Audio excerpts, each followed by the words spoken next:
This version of It's Eric Nagel has been modified from its original broadcast. Content has been edited to fit this platform. Believe none of what you hear and half of what you see. It's Eric Nagel. And it starts now. Ladies and gentlemen of the universe, the next voice you hear, it's Eric Nagel. And thank you, Scott Shannon. Hello, everybody. Welcome to the program. I am Eric Nagel, and joining me always from the frozen tundra known as Arizona, say hello to Jordan. Oh, you got to unmute yourself there, buddy. Hello, everybody. There we go. Thank you for listening. If you're doing so on the iHeartRadio app, if you're listening to us at any other place and time, say Apple, Spotify, one of those fine platforms, do us a kindness. Go over there. Leave us a positive review. It does help out the reach, the algorithm for this program. You can join us live each and every week as we do this show in our live rooms on YouTube and on Twitch. You can be part of that, all under It's Eric Nagel. And say you missed everything and you just want to see the produced video, that's fine too. It's all available on our YouTube channel at It's Eric Nagel. That is said and done. Jordan, how are you, my friend? I'm good. Just getting over, you know me, going out and doing stuff on weeknights like I shouldn't be doing. No. Just, all that You stuff, went to a concert. I did. You should not have gone to a concert. Stop going to concerts. See, that's not even the only concert I went to. I went to 2 concerts this week. It would have been 3, but the second one canceled because give me your credit card. Issues. That is only to be used for in cases of emergencies, and you are abusing that trust and privilege. It was an emergency. I thought they were doing Morbius 2 live, and it turns out it was just 30 Seconds to Mars. So, but yeah, I had 2 concerts this week. It would have been 3, but yeah, only did 2. I know. Who did you go see? So Sunday, I went and saw AFI with 30 Seconds to Mars. AFI was bad, like really bad. And it sucks because the last time I saw them, which is funny because it ties in kind of what we're going to talk about later, I saw them with Linkin Park and 30 Seconds to Mars the last time, and they were actually really good. So I had high hopes. So that was a long time ago. That was a while ago. And yeah, this version of AFI sucked. Like they were not good. And then... oddly enough, 30 Seconds to Mars put on a really good show. No, I refuse to acknowledge that. And Jared I Leto, understand, sorry. But compared to AFI, it was a pretty good show. It wasn't as bad as when I saw them last year at When We Were Young because they just focused on some of their newer, weird, dumb stuff. So, right. But overall, it was pretty good. And then yesterday, I went and saw Three Doors Down and Creed. So it was a 1999. I was going to say you cannot get out of the 90s. Not that it's a terrible place to be, but yeah, Creed. You know what? It's the music that I love, and frankly, you love Creed. At the 90s, not so much Creed. Okay. It was fun. It was really fun. It was packed. Like it was the same venue I went to on Sunday, and it's an amphitheater style place, so they have seats, right? And then they have lawn. When we went to 30 Seconds to Mars, that sounds terrible. 30 Seconds to Mars, we had lawn seats, right? So we almost didn't go, but like, let's just go. Let's, whatever, and we could leave early, no big deal. It wasn't packed at all. Like the bowl area was a little packed, but then the lawn area was so wide open. We had space to spread out, right? We could walk around and stuff like that. Last night's show for Creed and Three Doors Down was so packed, we couldn't find parking. We had to park about a half a mile away from the venue and walk over. That already is enough to make me say this was a waste of time. Get back in the car. We were already there, though. Like it took forever to get there. I don't care if you're already there. Go home. You would have a better time leaving and going home. Home was too far away. So then we walked to the venue, and the lawn was packed, like back-to-back people just covered. And we had seats, thankfully, so we had a place to be, but I couldn't imagine being in that same place that we were the other night, in that place. On a weekday. On a Wednesday, yeah. I don't know what they're thinking. I don't know what you're thinking. I'm actually tired of this venue, so I'm just... You need to stop. You have a problem. We did talk about it. Stop going to concerts. On the drive home, we thought about it. We're like, after we get through this month, because we have 2 more concerts this month, and then When We Were Young next month, we're going to take a break, man. We may not go see anybody or anything until maybe summer of next year. Like, we need a break. So, we're tired. Think of all the money and all the time that you've wasted going to these things, being at these things. And do you feel satisfied? Yeah. Are you feeling fulfilled? Yeah. it's a different fulfillment for you than it would be for me. I enjoy the music that we're seeing. Like, despite, okay, so here's the thing. Creed, notorious for being very religious. Scott Stapp is very into God and Jesus, and it showed. Like, between every song, it was like, this is like, how I felt with Jesus, and if you're on your back and you're in your own prison. Like, he had a segue between every song that dealt with religion and his own personal beliefs. He was preaching and testifying. Super preachy. But one thing that did get me, and it annoyed me to the point where I was just like rolling my eyes, is that he used yesterday's school shooting tragedy to segue into a song. And I'm like writing a physical segue on stage into a song. He was writing a segue with guns. Yeah, no. It was just like kind of ridiculous. I'm like, why bring it up, man? Like, it's already a bad enough thing, and then you're talking about how the world is bad, and everyone's having their issues, and we as a country are suffering, and he's talking about this tragedy, and then he segues into like with arms wide open or something. I forget the song he did it, and I'm just going, how did he do this before yesterday? Because this, we're like a few tour dates in. What was his segue before? And I guess like he talks about like, soldier suicide. I'm like, man, he just really brings you down between each song. And it was kind of a bummer. But I mean, the music sounded good. Like, they're very talented. It sounded like Creed. This is a waste of time. I'm so angry hearing about all of this, and I didn't even go. You're mad because we weren't around to listen to you talk on Discord. No, I don't even care about that. I'm just tired. I'm exhausted hearing about this. It's very exhausting. Yes. Yeah. Stop going to concerts. Stop. Well, how much did it cost? I didn't pay for it. Aaron paid for it. How much? I don't know. I didn't ask. I know, like, sometimes we get free tickets. Like 30 Seconds to Mars, we didn't pay for. Right. Yeah, he got through VetTix or whatever he did. So, I mean, there are times where we don't pay, and there are times where we do. We're going to Green Day in 2 weeks, and then we're going to another one at the end of the month. But still, I'm very much looking forward to that one. I don't want to go to things like that. Which is kind of funny. Like, we, I guess, the past like day or so, that Green Day did a show, and they had to rush them off stage because I guess there was a drone in the air and they freaked out, so they rushed Green Day off stage and delayed the concert a bit. It was weird. What is the drone gonna do? Who knows? So yeah, they're broadcasting this without the expressed written consent of Live Nation. Hurry, get them off the stage. Go. So yeah, that was the big. They have better security getting them off the stage than Trump's assassination attempt. This is unauthorized. Get them off the stage. Do not perform. So yeah, got Green Day. Finish the story. So they got rushed off for They just rushed them off stage. What was the end result? What was the drone? Don't know. They never followed up? I don't think I ever saw the result of it. They just figured it out and then brought Green Day back on stage and they finished it up. Crazy, right? I've seen Green Day perform several times in, I think, 3 different venues, right? Okay. One venue was the PNC Bank Amphitheater in New Jersey, in Homedale, New Jersey. They did a bit. Billy Joe brings up some young girl on stage and says, he had asked, he's like, does anybody know how to play guitar? Do you know our songs? I've seen, yeah. Yes. So this girl, I'll say anywhere between 14 and 17. It's hard to tell with a teenage girl how old they are. Brings her up and he's like, you know our songs? Yeah. You can play guitar? Yeah. I forgot what song they had her play. But he's like, all right. And he takes his guitar and hands it to her and he's like, you're going to play in whatever song.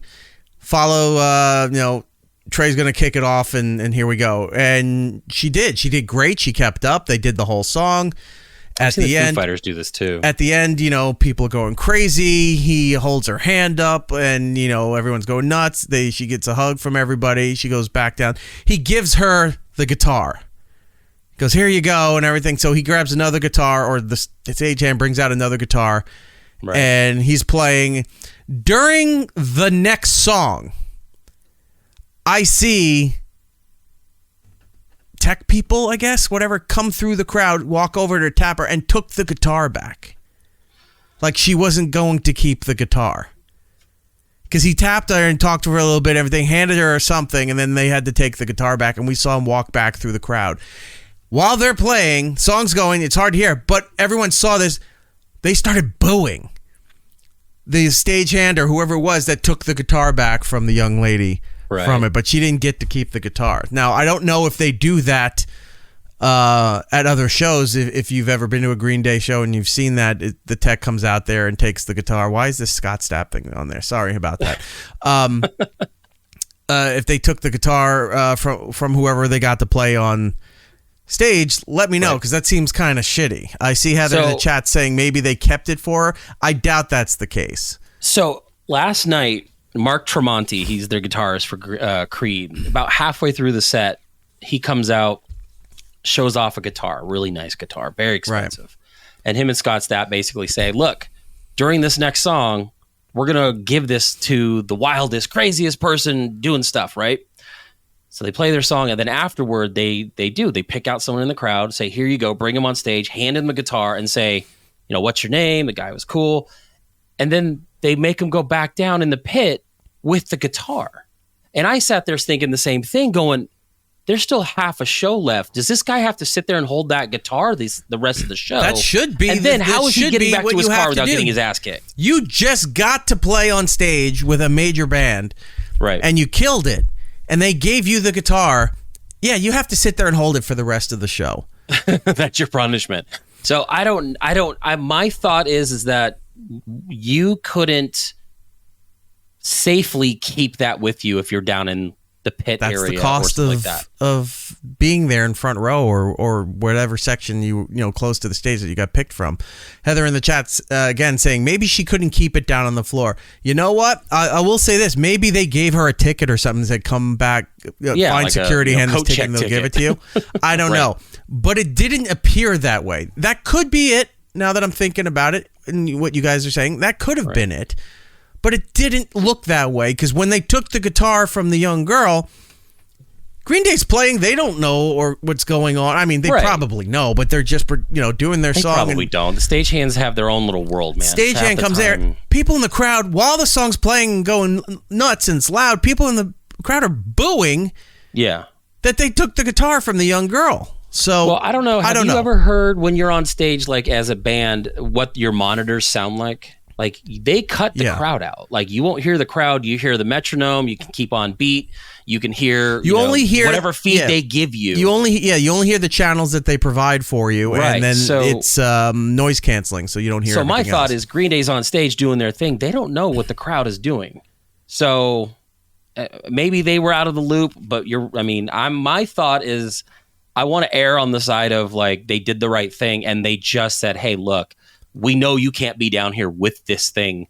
You're probably going to get beat up. Something bad's going to happen to you. A million things can go wrong. We're going to keep this for you. This is where you come see it." That's quite possible. I am willing to concede to that notion that might be the case. Right. At the time, it didn't look that way. Right. And Perception the crowd started definitely booing everybody. Like it's like, everybody can understand this, but it's like also like the equivalent of, you catch a foul ball or a home run ball, and the little kid near you was trying to get it and didn't get it, and you kept the ball and didn't give it to the kid. Oh, yeah, you're the asshole now. Right. Forever. I know I think it's a Bill Burr bit where he's like, fuck the kid, I'm the one who spent the money and all this other stuff, which is hilarious, and I kind of agree. But when you're on TV, it looks better if you just hand the ball to the little kid or whatever. You don't take the guitar from the teenage girl who just was up there killing it with the song. I don't know. It's just how it appeared. But anyway, the point of all of this is Creed sucks. And the only thing worse than going to see Creed is probably Creed and Live together. And that sounds like definitely hell. Not on the bill on that one. Yeah, not doing that. See, so you went and saw shitty concerts twice this week, and it kicked your ass. You're an old man, Jordan. I am. I'm very much an old man. This dumb concert stuff is for the rich and for the young and stupid. This is not for you anymore. for the old men crowd. You would be surprised. You should have seen the crowd last night. It was a lot of older white men. Of course it was. Dates. There's no young people finding Creed. It's not happening.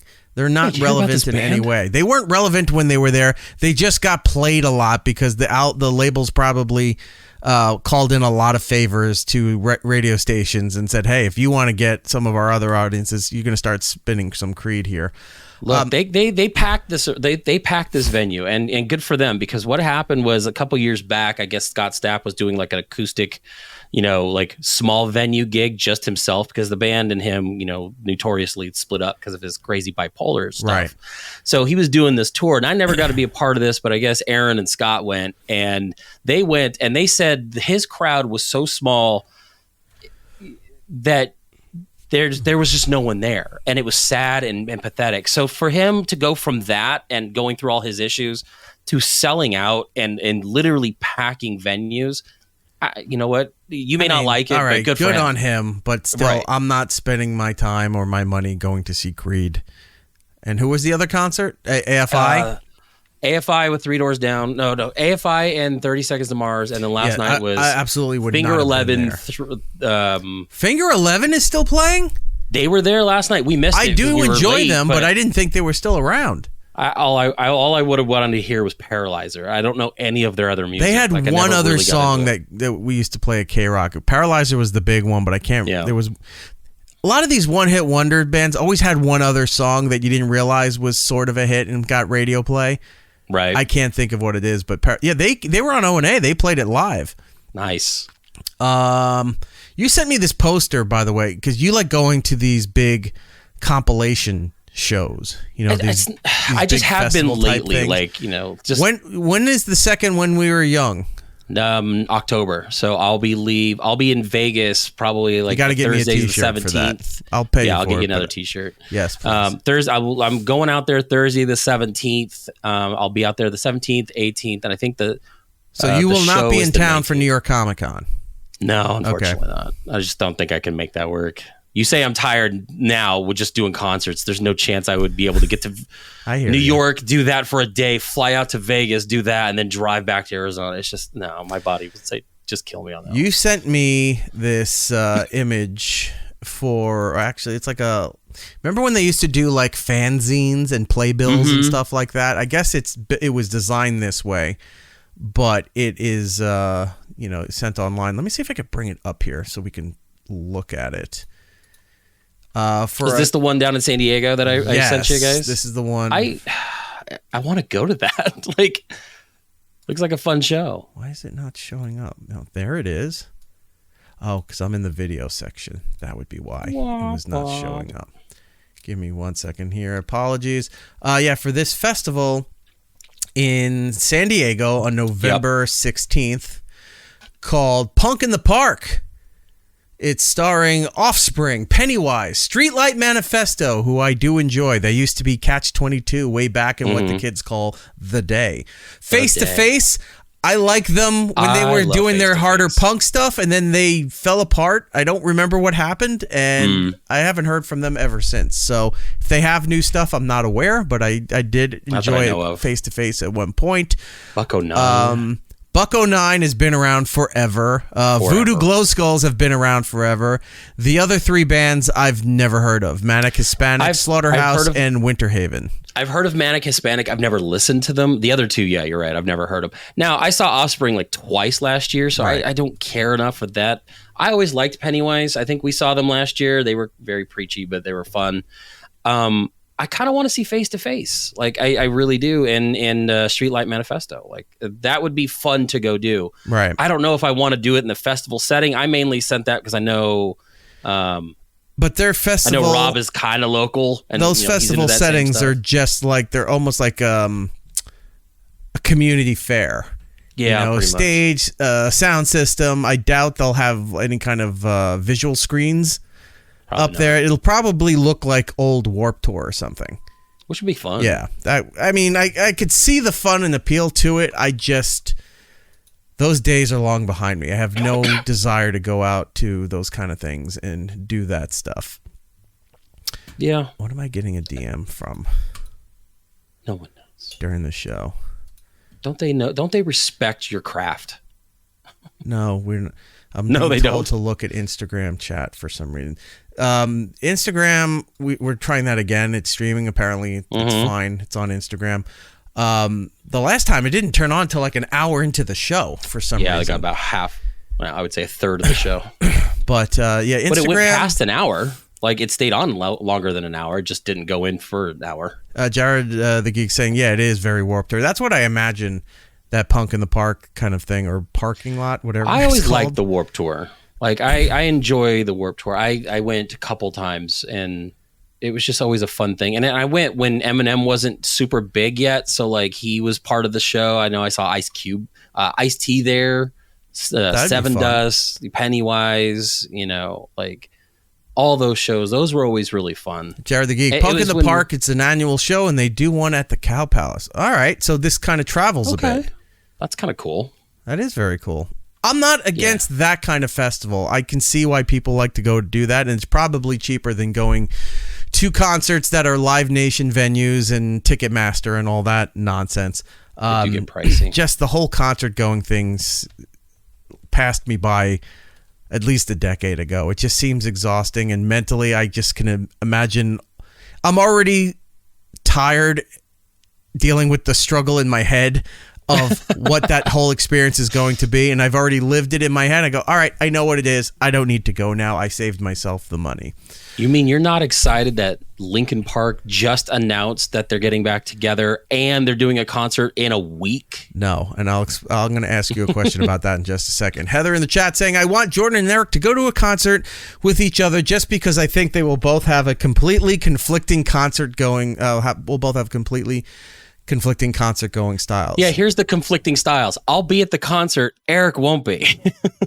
Eric didn't show up, and then he didn't show up, and then Jordan gets a text that a Venmo has been sent to him, repaying him for the ticket that he wasted on. But it's not even a payment; it's just a request. Like, you owe me money. I shouldn't have had to even try to entertain this. That's even funnier. Can do that. Yeah, I mean that would be kind of fun. What was that? There was something else here. Oh yeah, Linkin Park. But hold on, I don't care. Okay. Have people helping us out with other things here that aren't in our areas. And here's the thing, I guess. So Instagram, there's chat stuff going on there, but I can't access it from. We can't bring it through here. It doesn't come through here. We're not getting that. I think we get the chats from. I know YouTube and Twitch come through, and I think Twitter comes through now. Twitter comes too. through, or X or whatever, yeah. TikTok and Instagram, I don't believe comes through here. So if you're writing to us on Instagram, we're not seeing it. So I apologize. If it's hold on. If it's all right, never mind. If it's important, send it over to me, and then we'll read it. I don't know what else to do. So all right, moving forward. Linkin Park, yeah. So they announced Linkin Park is announcing shows or going back on tour. So here's the announcement that came through, and I'll get more details of who it is or whatever in segment 2. But they had essentially announced saying, hey, we after 7 years, we've gotten together. We have replaced Chester Bennington. So they have a new co-lead singer. Their drummer didn't come back, so they have a new drummer. But they announced a new album. Why didn't the drummer out. come back? I don't know. I haven't looked too deep into it. I came in like late today, so I don't really do a lot of Nobody that cares research. about the drummer. All right, moving on. So, after 7 years, they're getting the band back together. They have announced 6 2024 dates starting in LA. All right, so there September are dates. 11th. It's not just they're returning like. Well, wait. When Oasis announced they were returning, they had some dates, but they were only in England, right? Yes, as far as I know. No, nothing announced for the U.S.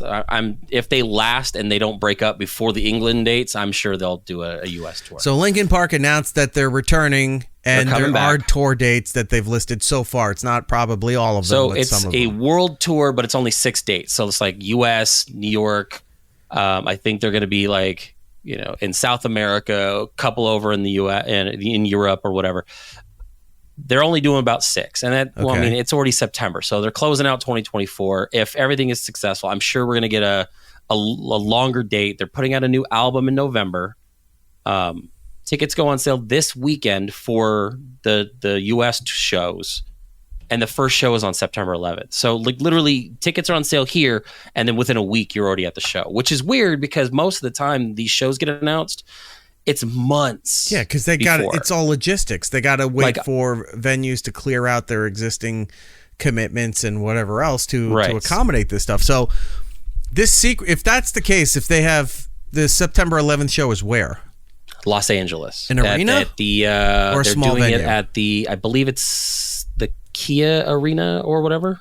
All right, arena, big venue. So it's a big venue. So then this has been quietly being planned out, or has been planned out before the announcement. So that maybe they had a countdown on their website that they had started about a week and a half ago, and a lot of people were, they were talking about. Hold on, Jordan.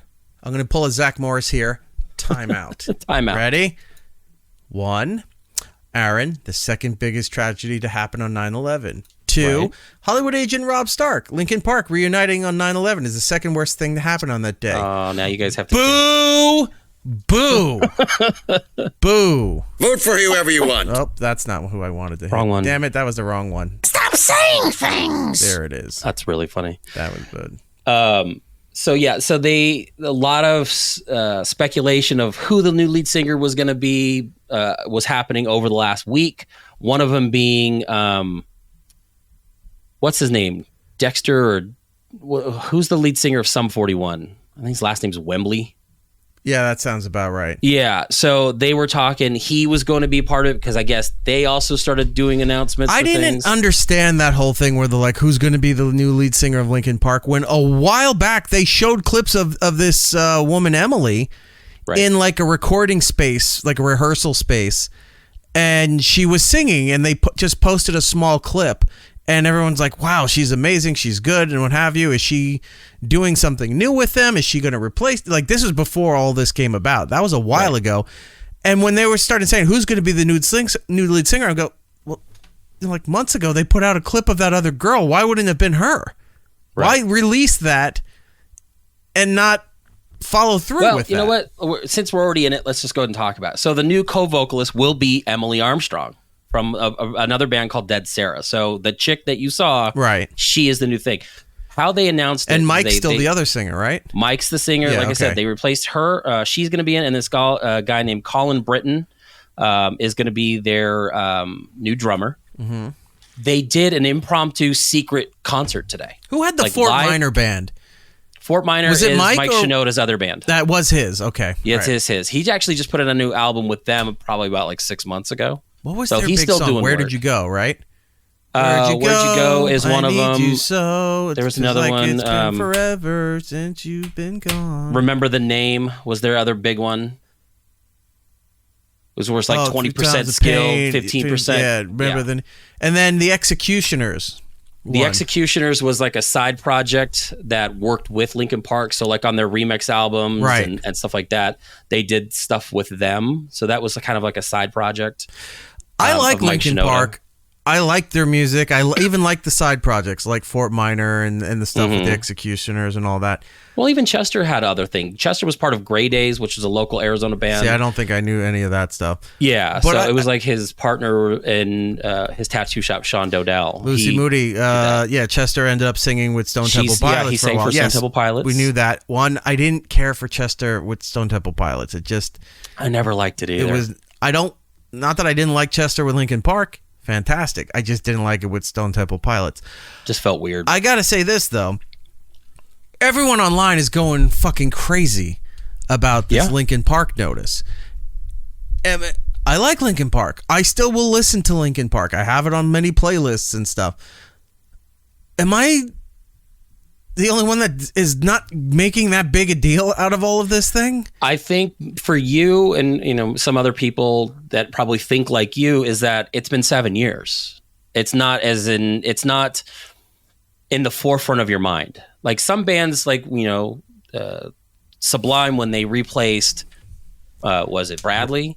Yeah, with Rome. With Rome, it was so quick after that. Sucked, by the way. Well, actually, before it was Sublime with Rome, they were the Long Beach Dub All-Stars. I hated that. And that was terrible. And then I never liked Sublime to begin with. They did Sublime with Rome, which was Right. I think having his kid as the lead singer is not where everyone's like, cash grab to me. It should be that, the son should be the lead singer. That's fine. cares? He sounds, I've seen some live clips, he sounds pretty close to his dad. He's not his dad, Right. but he sounds pretty close to his dad, and it's fine. I don't care who was singing the thing. Rome singing it didn't really sound like it was sublime, Right. but again, I didn't care because I wasn't listening to it. Right. Now, but see, like, I think that was more prominent because it happened so soon after he had passed. Same with like Drowning Pool. And these aren't like big bands that you would care about, but that's the same thing. Like, they replaced their singer quickly, Right. because they want to keep going. I mean, even with Alice in Chains still touring with Jerry Cantrell and all that stuff, like, he's not you're never going to replace Lane Staley. Like, you just aren't. To go 7 years without anything and then it becomes a thing, for some people it's not going to matter. I'm not even For me, knocking I enjoy it. Like, I'm sure there's going to be people out there that don't like it because a girl's singing there now. I saw that one clip a while ago, and she sounded perfectly fine. Like, it made sense that she was singing there with them. Now that they've decided to make her the permanent part of the band, I think she's a permanent part of the band, right? She's not just doing it. She will be part. I don't care. If it sounds good, it sounds fine. Who cares? I don't care. I'm not a live stream today with going nuts about Linkin Park returning. Yeah, they did a live stream, some kind of underground, like they were in like an airplane hangar. They had lights. They did a full concert with her as the singer, and she did the new song, which I'm okay with. Like, it sounds fine because it's not previous release stuff. So that felt okay. Some of the stuff she was doing from the old catalog, part of it sounded good, and then the other part of it felt weird, but I'm not against it. Right. Like, I'm not sitting there going, oh, you're shitting on his legacy. He's been dead 7 years. Like, at some point, if they want to do it, they'll let him do it. You know, you're not shitting on anything. We're not getting more Transformer soundtrack out of it. We're good. Right. You know, so I'm fine with it. I'm curious to see more from the new stuff. I like the new song. It's called The Emptiness Machine. I mean, it sounds fine. People grow, people change, you know, let it happen. Who cares? So yeah, they're hitting LA, New York, Hamburg, London, Seoul, Bogota. You know, they're just doing. That's not really connected together. That seems like a logistical nightmare. Very all over. Yeah. So, but yeah, they got a new drummer, they got a new singer, and they're putting out new music. Who cares? Everybody else is doing it. Why not them? I'll be interested to hear what it sounds like, and if they have some new music out, that's fine too.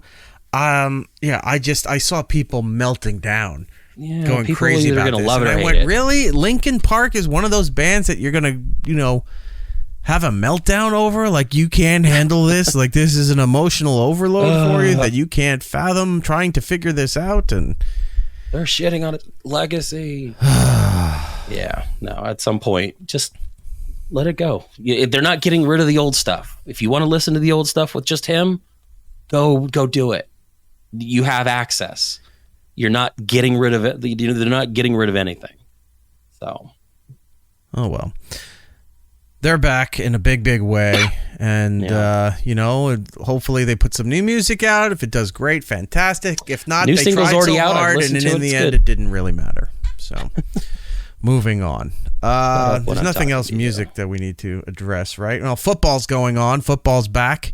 Football is back. The Chiefs are currently playing the Ravens up right now 10-7. That doesn't matter. You don't need to do local stuff because it's going to be outdated by the time this episode goes up on the radio. Yeah, because they'll win. Who cares? So they're playing. People are already talking about. I have a question for you. Who cares? Nobody cares about that. My question is this: the other game that they're not talking about. So the Eagles are playing in Brazil? The Eagles are playing the Packers in Brazil. Why? I don't know. They've been trying to expand their reach. They've played games in Mexico City. They've played games in Germany. They've played games in England and stuff like that. And they've been pretty popular. I mean, the Jaguars are always in England. The Chiefs played in Germany a couple times. They have a huge following. So the NFL is currently trying to expand their reach, kind of like how the WWE does. I know, but I know they've done it in London. Mm-hmm. They were doing it, and they throw the Jaguars over there because no one gives a shit about them over here, and they're always last. So it's like, you know how in their football leagues over there, if you're last in the league, you get demoted to a lesser league, relegated to a lesser league. Here, if you come in last place in the league here, you need to go over and showboat for the NFL over in other countries. They won't know any Those better. did pretty well. The game's over in London. And I know they were trying other areas of Europe to gain excitement for it. Yeah. Brazil was curious because there's a lot of unrest happening in Brazil.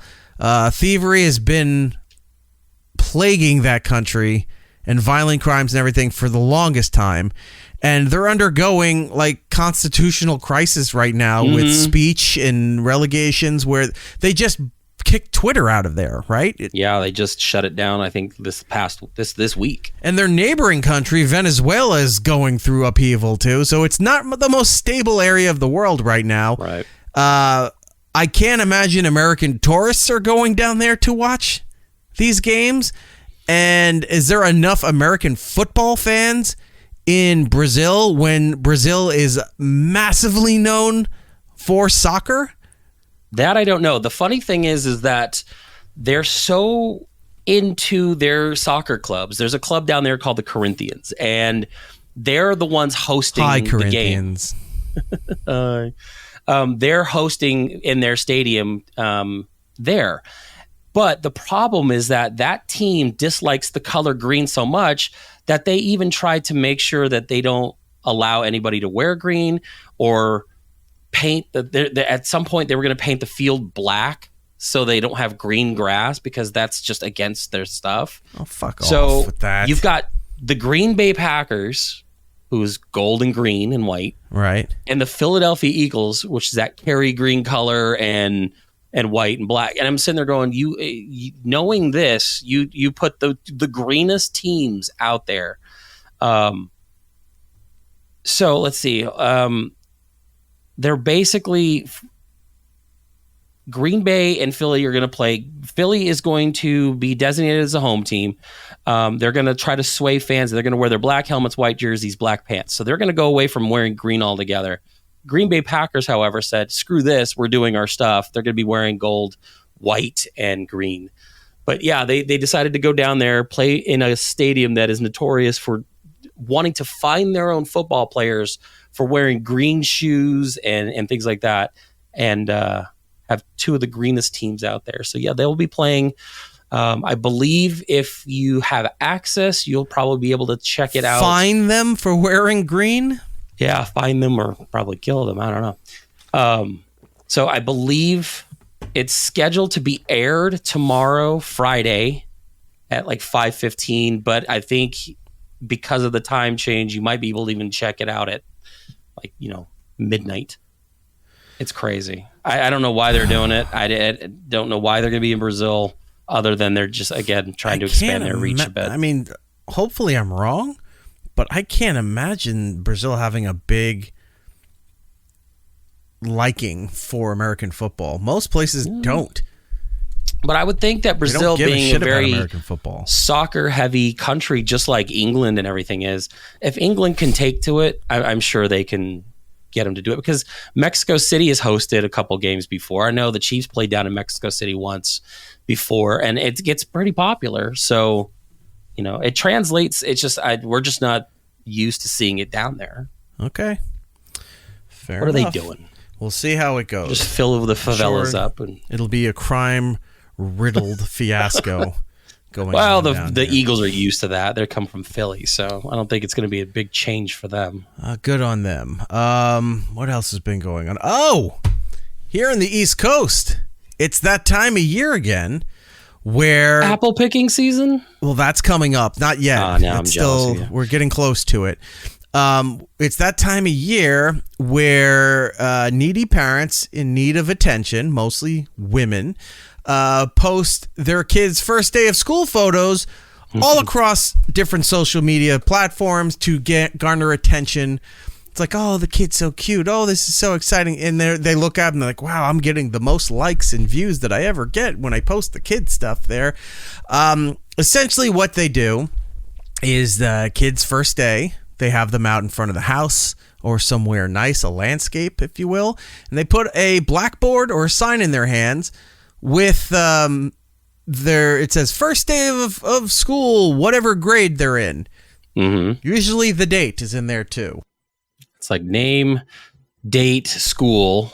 school name, teacher name, their name, sometimes the kid's name. Sometimes it's and then random facts about the kid. Favorite candy, favorite color, favorite subject, favorite lunch food.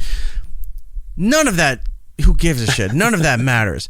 Allergies. The problem with that is when they do this with the kids, you're doxing your children. Yeah. So it's that time of the year where parents dox their children by giving out their information and where they are on a daily basis. It's just crazy to me that you're just now getting to this point when my kids have been in school since like end of July. So it's crazy. Everything you do out there is ass backwards anyway. Really, you're stuck in your own time bubble. You're in Arizona where Jordan's at. They started school at the end of July. I already did the first parent-teacher conferences last week. Right. Your kids are starting school for the first time this week, and I've already met with their teacher twice. You could say, like on the East Coast, because we've always started after Labor Day, right? Right. But you can understand when some schools are starting middle to end August because college starts then. So you're used to growing that. up in California, I was an August start, and it just felt weird to not be, to start in the summer freaked me out. It doesn't make any sense. But I mean, for college, you get it, especially a lot of college relies on athletics. So they've already been like the football players for the school or the baseball player for the school have already been there before the regular college students show up, getting ready for tournaments and things like that. Right. Mm-hmm. So wait a minute. Oh, my pal Jason's in there. Jason and I used to go to college together, worked college radio together. That's not just an East Coast thing. Think about half the country does that. All right. So a big portion of the country starts after Labor Day. Anyway, point being is that you got used to college kids starting in the middle towards the end of August, somewhere in that window there, getting them ready for the school year. Again, athletics comes into play because preseason stuff, season stuff, what have you. Kids doing it in elementary school is weird because the areas that they do it when they start in August are areas that are very hot, down south and out west. Mm-hmm. And you're going in prime summertime where, look, you guys have air conditioning. On the East Coast, they do not. Yeah, that's always weird to me. East Coast and parts of the Midwest, they do not have air conditioning built into their schools. You have heaters, and sometimes the heaters turn on and they don't turn off. And you're dying in a classroom like you were just outside. It was 20 degrees. You're wearing, I'm going to date myself, your starter pullover jacket, right? With some sports. I don't think it's dating yourself. That That stuff's back now. Right. And, you come in from the cold, you get to your classroom, say maybe it's cold in the hallway, so you didn't leave your jacket in the locker. You bring it into the classroom and you find out, oh shit, the heat's on and none of the custodial staff knows how to turn it down. They always said, oh, we tried turning it down. It should be down. And you're boiling in a classroom. And then that's what you have to deal with up until June. The heat stays on until then. So you're in these schools. Terrible. And it's terrible to be in school in that time of the year. They start here in the East Coast right after Labor Day. Parents have to, I guess this thing started about a decade or so ago, maybe 15 years ago, where shove a sign in the kid's hand, make them smile and pose for a photo they don't want to take, and then you have to post it all over your social media for people to acknowledge and get the likes and the attention that you're like, oh, no. The kid doesn't see that you do this. They don't care. The kid doesn't get the admiration for it or the kudos or how was your first day of school.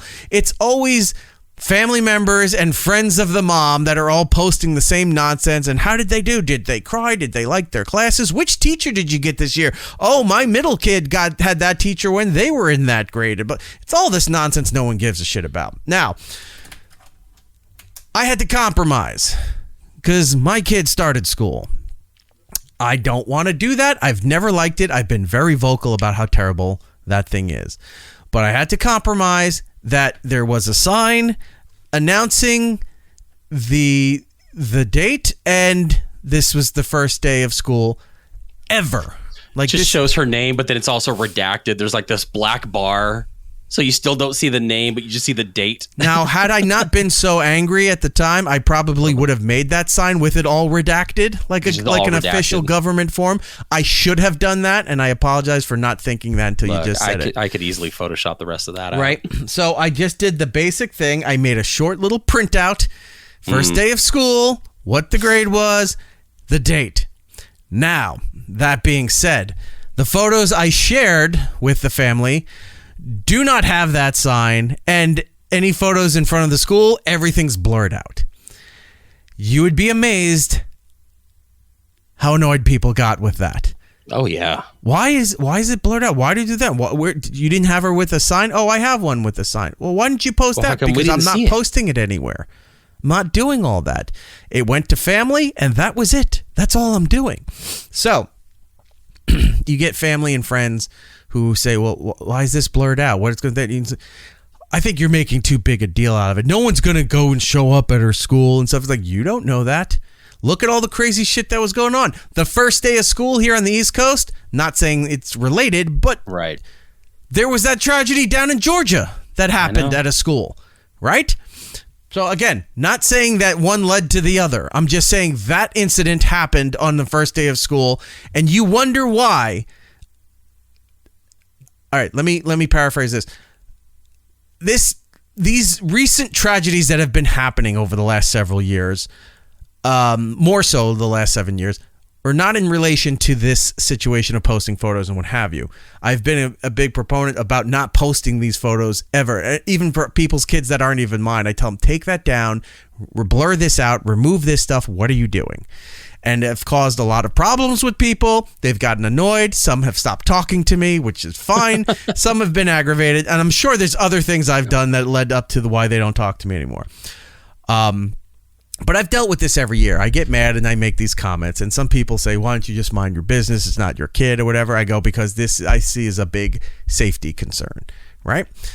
You do have a tendency to post things to people and friends that people in your life had said, I don't know, that seems kind of harsh. Maybe you shouldn't send that. And sometimes you still send it. And I personally find it funny. I'm not doing it for the joke. I actually believe it. I've told family members. No, the thing you sent to me this week was a joke, which was pretty funny. What did I send to you this week? About my sister. Oh, yeah, that was a joke. Yeah. No, see, those kinds of things are funny. Yeah. The thing with the kids, I've told people, hey, look, your kid's underage and they're posting these photos on their social media. I don't care what, it's usually drinking, but it's just like, I don't care if they're drinking. Just, they're not my kids. But don't post that. Don't put it out there, because if something goes wrong, you get in an accident, something legally happens, whatever, they can go back and look at your history and they can go, well, you know what? You don't have any doubt here because you have a history of posting underage drinking photos every time you go to a party or an event or something. There's you with a beer. There's you with doing shots. There's you doing whatever. The court and the judge and whatever are not going to lean easy on you because of all that. You have a history. Even college kids. I've had college kids in my family over the years when I've said, I know what college is, but you're not 21. Just do what you're going to do. Just don't post it. Why do you do that to yourself? They don't listen to me. They all have their comments of, okay, whatever. Fine. I'm the madman. I'm the idiot. I'm the one that they hate talking to at times because I say shit like that. Because nobody else tells you that in your life. I'm looking out for you when I don't need to be bothered with or concerned with your life. But I'm taking my time to say, I don't think that's a good idea. Please rethink that. Anywho, back to the moms with the signs and what have you. So like I said, personal photos went out to family, and I've had people ask, why did you blur this out? Why is that sign blurred out? What did it say? Oh, that was the name of the school, and that was like the security procedure for the main office and stuff, so I blurred all that out. Well, don't you think that's you're a little paranoid or a little... Nope, not at all. Nope. And I will never pull back from that. So I had doubled down on that, and I'm making this a shirt, Rob. Eric is burdened with glorious nuisance. And that's actually might be the title of the show, Burdened with Glorious Nuisance. All right, you know what? I will. Pretty good. I will pull an old man thing here, and take a picture. I was trying to, but my phone fucked up for some reason. See, the people that get that mad about you not sharing that kind of information are the same people that post their kids in bathtubs. I was not going to bring that up, but yes, I've yelled at family members for that too. It's like, stop doing that. Stop. Right. Oh, it's innocent. It's like, it's not innocent anymore.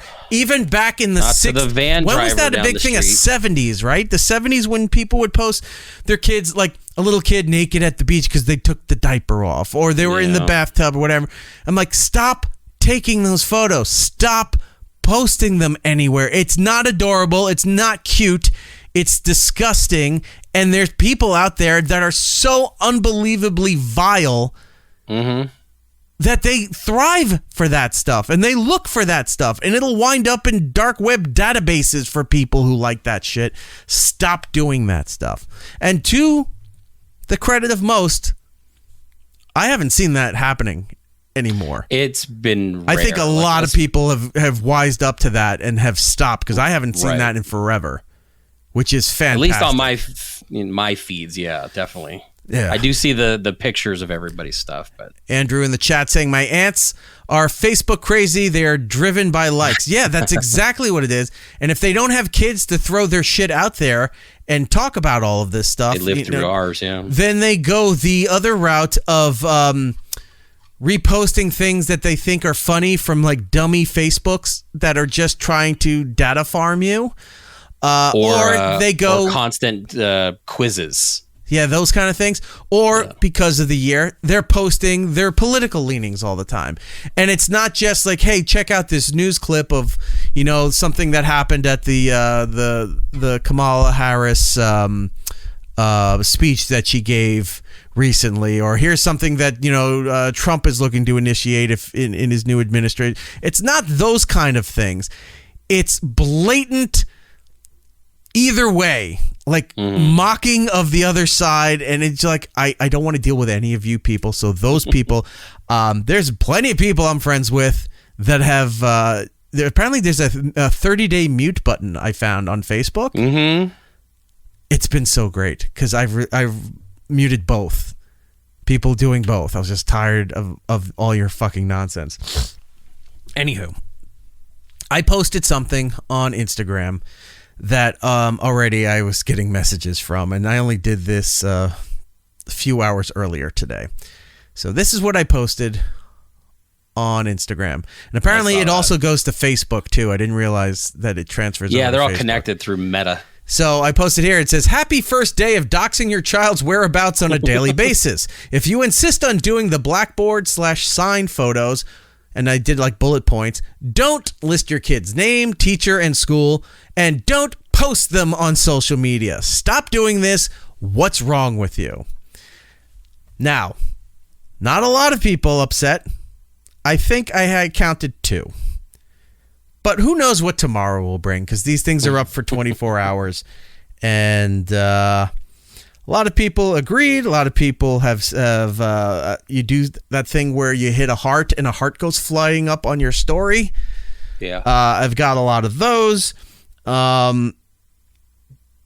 This one here, it says, parents like doing this because they're proud of their children. I haven't responded to this one yet because we have the show stuff going. I'm delicately thinking about how to handle this. I'm not looking for, this isn't a session to like a think tank of how to respond to it. I'll figure it out. A couple of people wrote, this is my pet peeve. I hate people like this. Why do women do this? Those were all different answers, by the way. And other people said here, it's like, well, when you have, do you have kids? When you have your own kids, you'll feel differently. I do. It's happening now, and I don't. In fact, I'm doubling and tripling down on that. I was going to say, if anything, you're doubling down on the entirety of it, because now you're in that area where I know who you are. No, you're not muted. But I'm watching you. Go ahead. Sorry. Well, it's just you're now experiencing it firsthand. You're getting into the school stuff. You're having to do the school list. You're you and I have talked about where you're doing things in your life that I did in mine with my kids when they were younger. And it's making me feel good that you're experiencing this, because it wasn't just, I didn't feel like I was going crazy having to deal with this, because you're repeating the same things I did. Right. And I'm like, oh, so it's a universal problem. You know what I mean? Like, it's one of those things where it's like, oh, okay, so we all go through it at some point in some capacity. So it's fun that you're now catching up to these kinds of things as she gets older. And it's kind of fun. I'm new to all of this. I know a lot of you out there are experts at this. You've been in the game for a long, long time. I feel weird when I see people that I went to high school with that are saying that their kids are going into college. A couple are grandparents now, which, yikes. Right. But a lot of them are, the good portion of them are their kids going into college. And I'm like, yeah, mine started from the beginning. Right. Like, I'm not anywhere near where these people are. It makes you think. I'm like, yeah, I had a kid a little later in life. Should I have started earlier? But then I look back and I go, yeah, I wouldn't have gotten as much done as I wanted to get done had I done that. You got to think of all the experiences that you've had prior to kids, vacations that you may have gone on, right? Concerts, I mean, for me or you, whatever, that you may have gone to, those kinds of things that now as a parent, you sit there and go, I don't think I could go. I don't regret. Hold on. I'm going to say I don't regret it. I don't. But it does make you think about it once in a while. I don't regret it at all. Where you see people around our age and where they're at in their life, and their kids are already going into college or their senior years of high school, around that age frame, and you go, it's like, yeah, I'm nowhere near that. Should I have started earlier? And then I see what their lives are, and a lot of them are doing okay. They're living okay lives. But then you think about them, like, they had a kid right out of college, if they even went to college. Some even out of high school, like, if. Yeah, so, like, what? You start college, you're 18, right? So, give or take, yeah. I'll say at this point, then they had to have been 20 or early 20s having the kid. And you go, they're going to college, like, I'm seeing them and I'm like, wow, their lives are pretty much done as far as their family raising and all of that stuff. And I'm nowhere near that. So it just makes you wonder. I don't regret it. I don't think I should have started earlier, but you do think about it once in a while. Like, should I have started earlier? And maybe I'm glad that I didn't. My worry, especially like, growing up, when you're in your 20s, thinking, I don't know if I want to be an old dad. And then I realized, like, I've got, a 13-year-old and I'm 45, and I'm still like keeping up with her and having fun and doing things. And I'm sitting there going, but I think the old dad conversation shifted as we shifted, because I'm still playing video games, still going to concerts. I don't feel old. I don't feel like I can't keep up and do stuff and be a part of May I interject to that statement? Go. That's not old dad, because you could position yourself as, well, at this age, and you said 13, right? You could have had kids that are older. Mm-hmm. So you wouldn't be old dad. You'd just been, regular timeline for a dad like this, and one more or your youngest, but you've had older kids. So that means you could have started at what they deem the ideal time, which I guess hovers around 25. I just mean like as they're So I don't view it as old dad. If you're 55 and having a kid, that's old dad. Yeah. And if you're 60, you're never seeing that kid graduate high school. So, wait, what is Rob saying? Being a dick.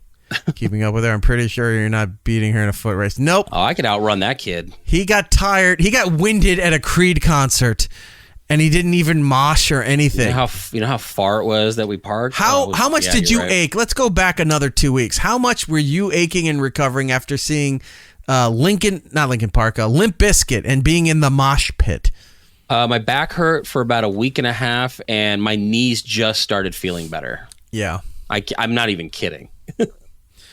You may see me with this. I've been drinking. This is, it's not hot anymore, but it was hot tea, lemon, and honey. It was just shy of a hot toddy. I was gonna say you got to do the medicine ball that Starbucks does, where you put the hot lemonade in there. Oh, it's so good. Right, but usually when I start feeling like I'm getting sick, I don't drink really anything. So I make the hot toddy because Frontier Medicines does tend to work.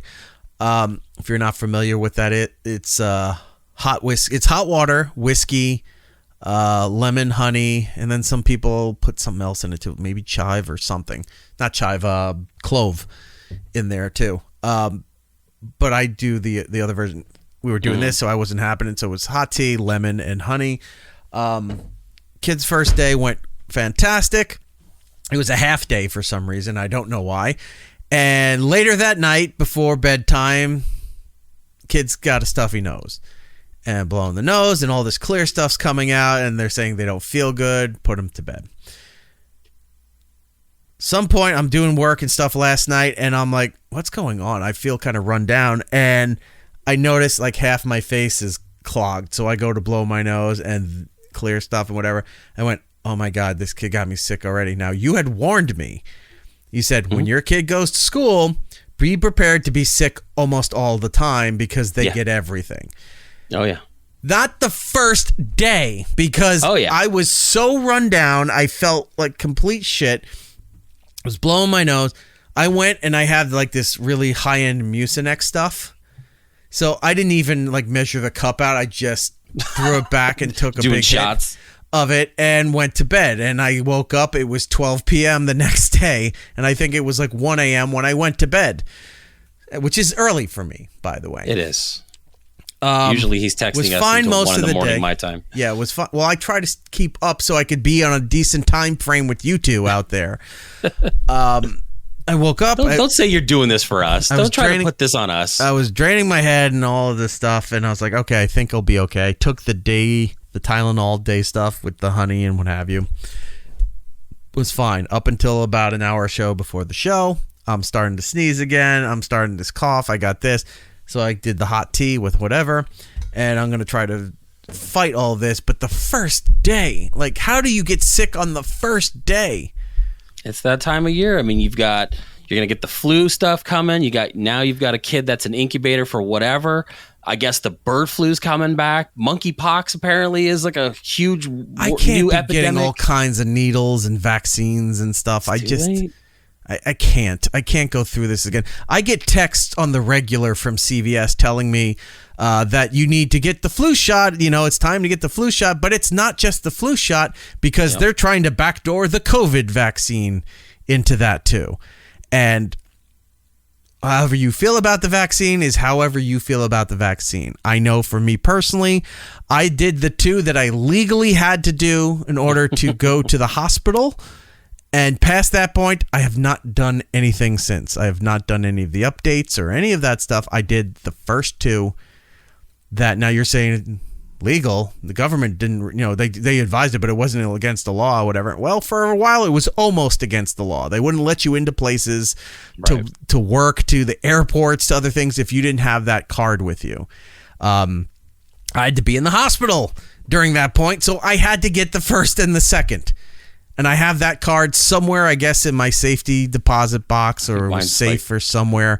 It's a relic at this point. It's just to look back. It's sitting next to my movie card thing for what was the red thing for movies? Oh, Redbox? No, remember the card? You're using it now to go see movies. Oh, yeah, the Movie Pass. Movie Pass. It's sitting there. It's black now. So I didn't have it originally, so I didn't realize that's what you were referencing. I'm like, what are you talking about? Yeah, it's sitting there with my old Movie Pass card. It's a relic just to go back and look, oh, yeah, I had one of those right next to my Pepsi's License to Chill card. It's there. And my Ron and Fez big-ass card. All my fun stuff is sitting together. They keep reminding you, hey, because they have records, it's around that time of year you get the flu shot. You haven't gotten it yet. And then you go to look at the text and then it says, and also available is the COVID thing. And I've been getting that from my local Safeway has been trying to get me to do that too. Yeah, I am not telling anybody to not get it. I am not telling anybody to get it. I'm just stating that that's what they now bundle. It's a bundle. Just like Disney and HBO Max. It's now a bundle. They're bundling our vaccines. They're bundling the vaccines to save you money. Now, see, okay, so we were dealing with. Get to you a second, Jason. Go ahead. We were dealing with all that. We're dealing with it. Now they're talking about the bird flu coming back. Like, wasn't that like a thing like 7 years ago, 8 years ago?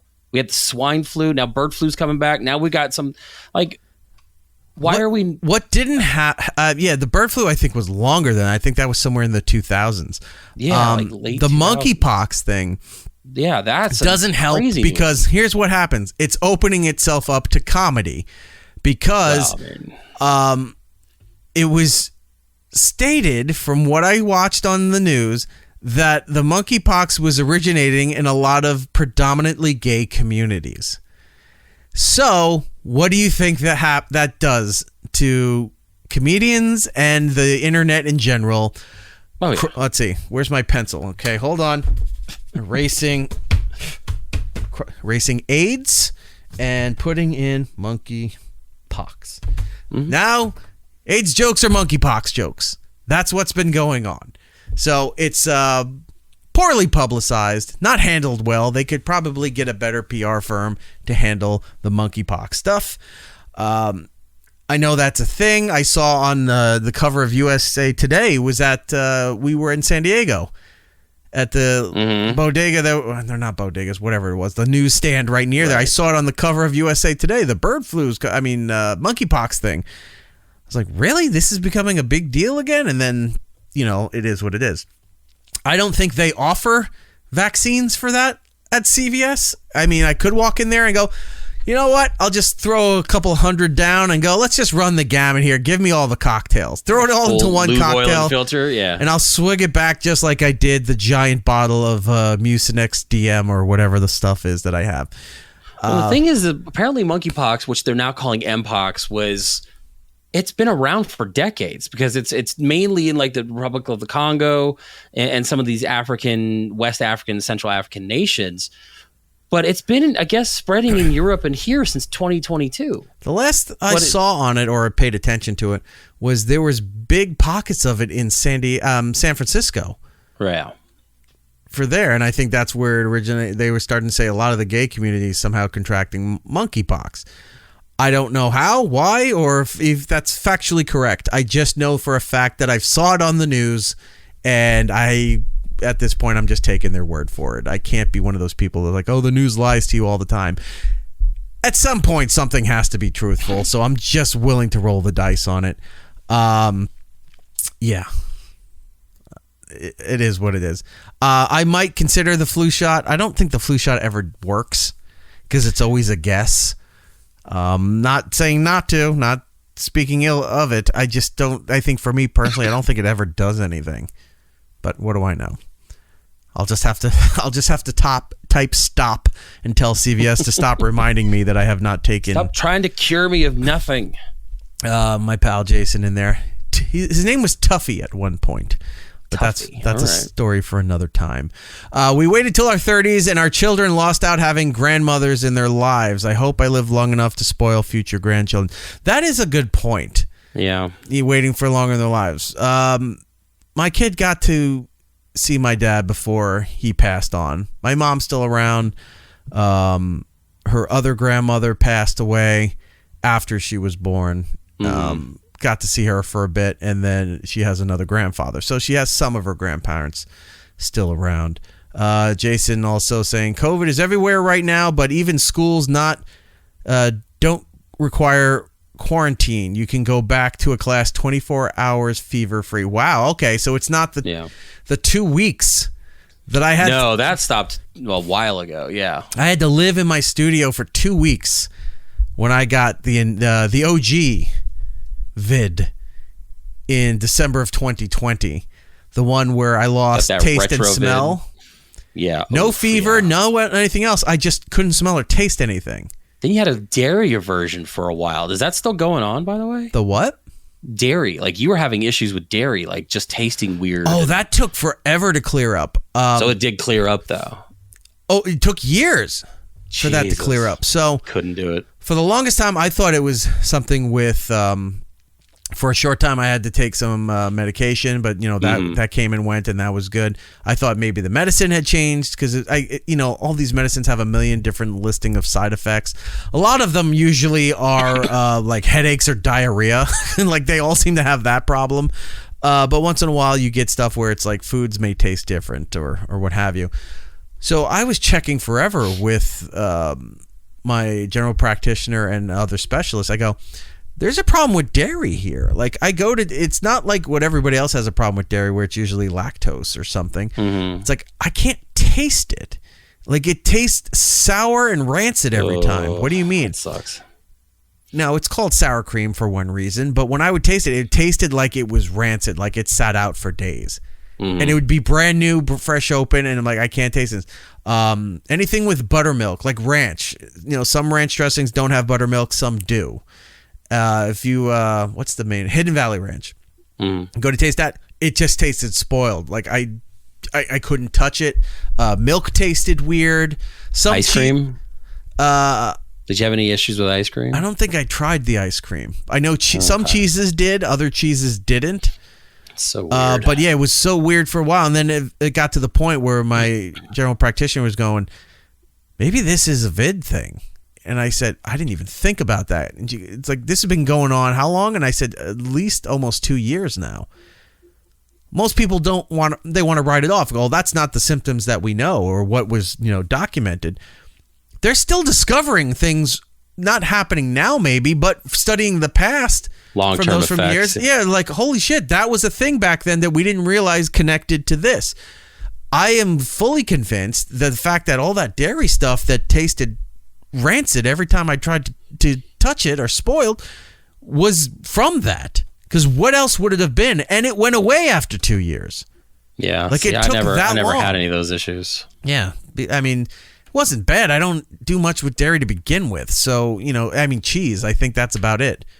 But, thankfully, nothing wrong with pizza. Pizza was fine. But if you ate American cheese, it tasted god-awful for some reason. Anyway, kids back in school, kids getting sick first day of school.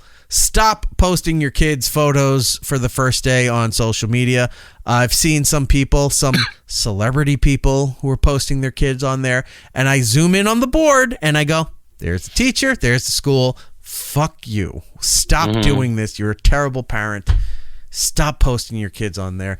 And it's hard to tell people this, because if I know them personally and you tell them, they take real offense to it. And I've tried to soften my approach. I say, hey, just a suggestion. You might want to take that photo down. Why? Well, it's listing your kid's teacher's name, the school. Yeah, so? Well, that's for us, so we can look back and we know what time. It's like, that's fine. Keep those photos to yourself. Don't post them online. Whatever. Or mind your business, or, you're really overthinking this. Okay, I told you. I feel I can... You can only do so much. Yeah, I'm not trying to control people's lives. I don't want to talk to most people. But when I reach out, usually it means something. It's important to me if I bothered to reach out to you at all and we don't talk that much. They should do, so how you were talking about, they have a 30-day mute that you can impose on people? They need to just institute it where you put yourself in a 30-day mute. So you don't see it for the first month, so you don't even have to worry about all this. So I have this list of a couple hundred people I'm friends with on Facebook. I hit a mute and I take myself out of it. You take yourself out of the conversation. So now for the first month, you're not seeing all this, so you don't have that compulsion to correct what you deem is inappropriate behavior. Right. What if it was like that Black Mirror episode starring John Hamm, the Christmas one, where he did his payment, his penance, if you will, whatever it was, for the government, found the information. Then his punishment was where they blur him out of people's vision for the rest of their life so he can't be recognized anywhere. Mm-hmm. Yeah. What if that's self-imposed? What if I have that technology where you just, everywhere I go, it's like you kind of see like some kind of distortion, some kind of squibble looking thing. You're just blurring out the things you don't want to care about. Yeah. And then it blurs me out from everybody else. There you go. Yeah, you put yourself in a 30-day timeout. Oh my God! If I could think about the ways to make that happen, I'd be a billionaire, and I'd never have to bother with anybody ever again. There you go. We can do a couple more minutes before taking a break. Anything we have here that we should talk? Oh yeah, you know what? Let's talk about some other things here. Remember how I was telling you I was blocking people for their political stuff on Facebook? Well, I'm going to show you a political video. And this is going to be fun. Okay. And the only reason I'm showing you this is because of how hilarious this is. Do you know who Doug Emhoff is? That would be our... I don't know how they call him, like our first gentleman, because he's not. What do they call the? If it was in the traditional roles, what do they call the wife of the vice president? The It's not the first lady. Is she the second lady? Maybe. Is that the official title? Look that up. Yeah, look it up. What is the vice president's wife's title? Because people call him the first gentleman. It's like that only applies if she gets the election and she becomes president. Right. Let's see. Madam Vice President or the Vice President. Second highest. I don't think the vice president's wife has an official office like the first lady does. Yeah. Does it say? It should be. No, really I'm not simple. finding anything that says it. Okay. It's like the second gentleman. I think that's probably. We'll just call him a bitch for now, right? So he is speaking somewhere at a rally in support of his wife and her campaign. Okay. Now, I want to show you this, and this is in the nature. Hold on. I think Lucy actually figured it out. President's spouse, regardless of gender, should just be called Barbara. All right. I mean, that would be great. From the office of Barbara. Yeah, from the office of Barbara.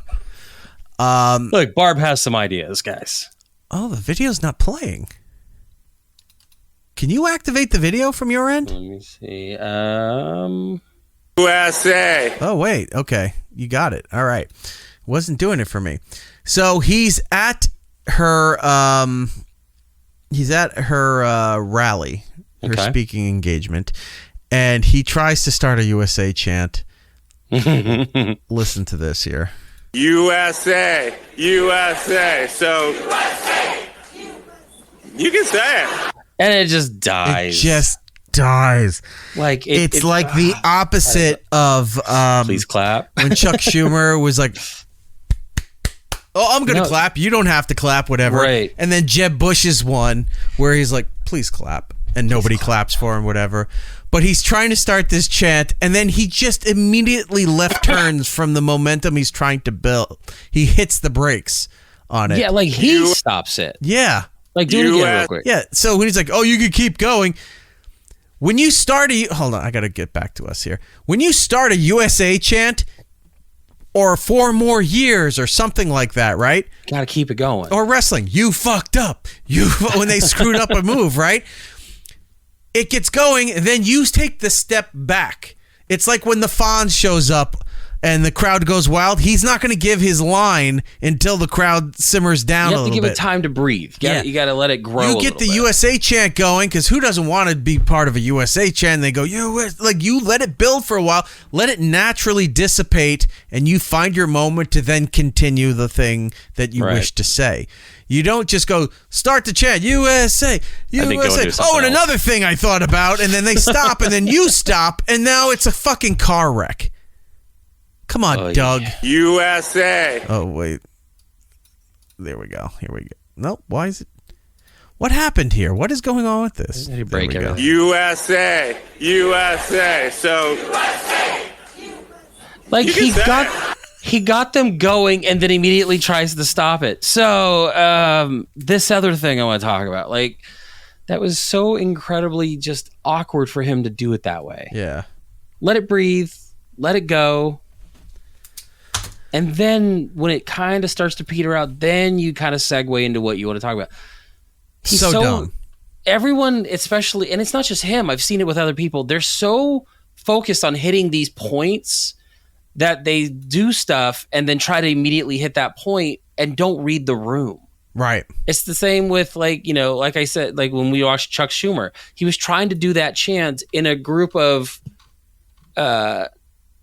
Democrats, like you're not going to get that same reaction. You're in the wrong You want to spot rile for up this. the crowd. You want to build some energy so that like this is a place so that they're going to hang on your every word. It's again wrestling. When you see Right. The Rock out there, They don't know how Stone to do Cold. Who are some of the younger guys that are out now? Well, he's not younger, but CM Punk. You know, when they're out there, Seth LA Knight Rollins or whatever. You grab the crowd and you control them and you let them go. Yeah, LA Knight. There you go. Yeah. He goes out there, does the yeah. Everyone else does their yeah. You got it going. You build the momentum. You breathe. You wait for it. You let them do your thing. You keep going. You need to keep that energy going so that they're invested in what you're saying and what is about to happen. And they don't do that. Politicians try, and they just don't know how to do it. Now, you can say, well, he's not a politician, but he's been around it long enough. Almost 4 years of her being vice president. He should have picked up something on how to do all of this stuff. Man. Even before that, when she was doing what? She was congresswoman, senator? She was a congresswoman. She was in Congress, yeah. You should know. You should pick up tips of. I mean, she's not good at public speaking either, but you get the idea of how they do this. Look, as much as you don't like the person you're running against, take a cue from Trump. He knows how to get a crowd pumped and going, regardless of your political leanings. Regardless His problem is he speaks too much. He goes and a little long. He needs to throttle back a little bit. Yeah. But he knows how to walk into a room and get the people jumping for whatever. But he also knows that doing. when he gets a crowd going, he takes that beat, lets it, like I said, breathe a little bit, and then he goes into his other stuff. This guy, again, was so focused on hitting his talking points that he started something and I don't think he expected it to keep going, and he hit it, and then they had to stop first so he could talk.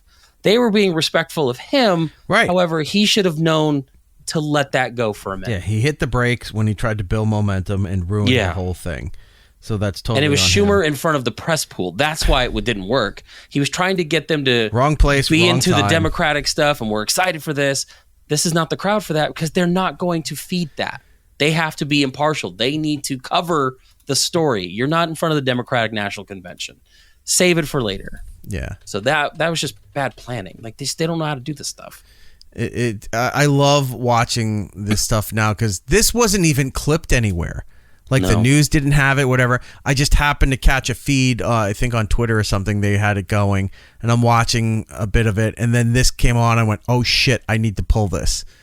Because it was just such a deuce chill moment. You're like, the guy has no idea how to handle crowd, how to... I bet you they won't let him speak much anymore, unless he absolutely needs to be by her side for something. I bet you they don't let him speak. They might have to coach him a little bit better. I mean, the funny thing is I saw something the other day that made me chuckle.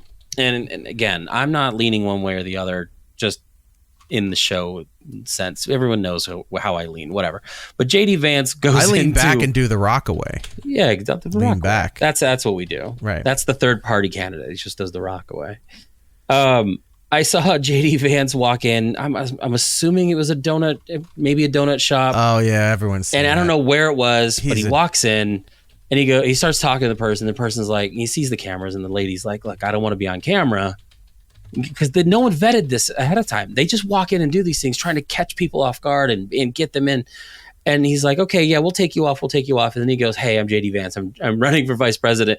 And the first reaction from the lady was like, "Okay," and I'm just like, you guys have to do better. Yeah, there's a reason why on they both have sides. like You guys have to learn how to do this. People who go and explore Handlers. these things, and then go, okay, we're gonna go stop at this place here. It's like it always seems weird when you go, why they're scheduling that the president is going to be at this Girl Scouts table out in front of a supermarket who's selling cookies, and he's just going to make it look casually like, oh, they're buying cookies, and he goes and buys a bunch of cookies, something along that lines. It appears staged, but there's reasons that they do that so that it looks good. Because when you don't stage it, you get these moments where the person's like, who cares, man? Get your donuts and get out. So it's a mess on both sides. Well, anyway, so if you find other clips like that, or if you in the audience they're all out there, come across things like that, please let me know. We've been having fun putting a nice compilation together of this nonsense. So I wanted to do this other thing here, but I can't find the video. All right, well, we have some other things we can do along with this. You know something that we haven't done in a while, Jordan? We have not checked in on This Week in Disasters.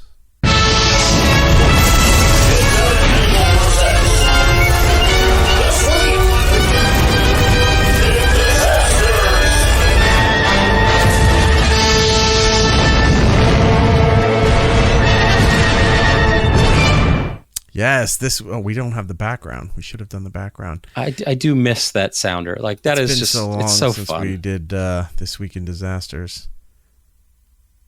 I can't find the background now. This is going swimmingly. It's just perfect. There it is. There we go. This Week in Disasters.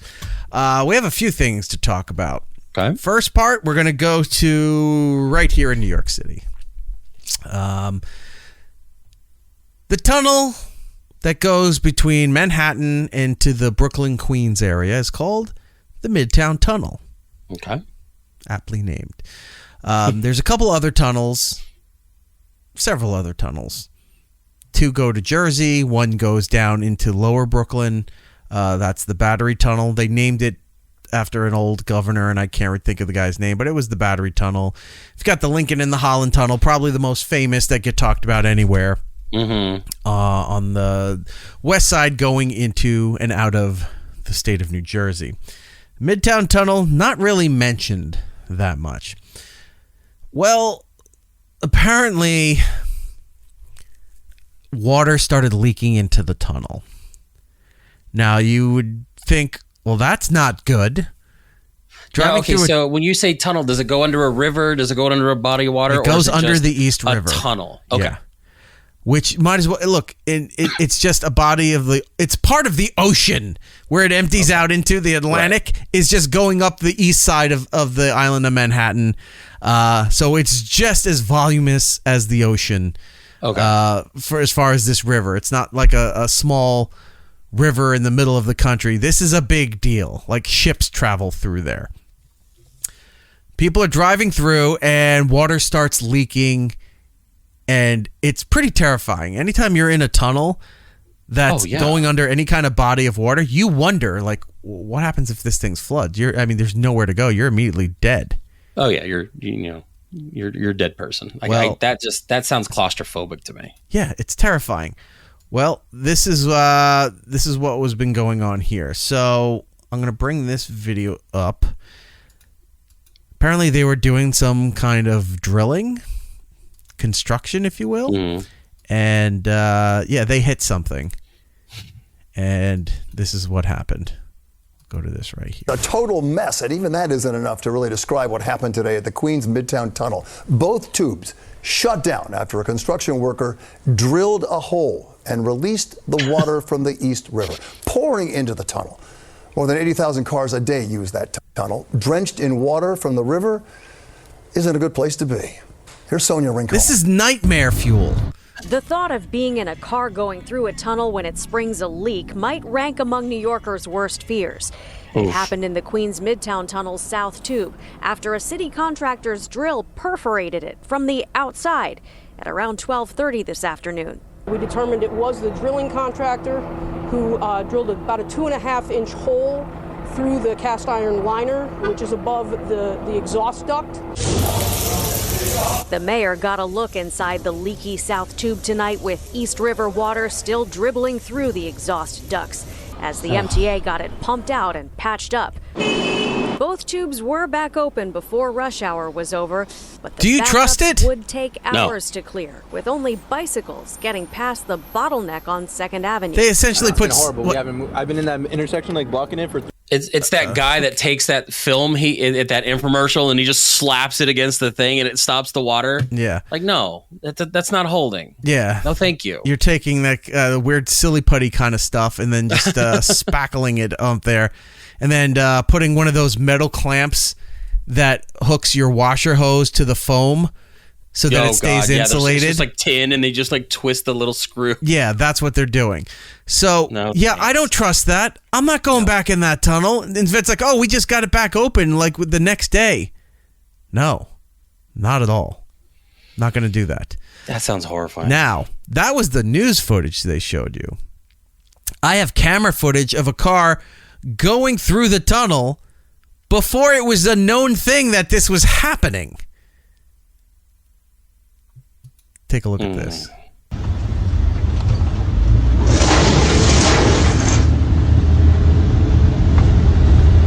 Just the tunnel alone seems so clogged. That's the volume of the water hitting the car. That's how loud it was. That's not like just, when a car drives past you on the opposite side and you get a puddle kind of thing. Listen to the thuds.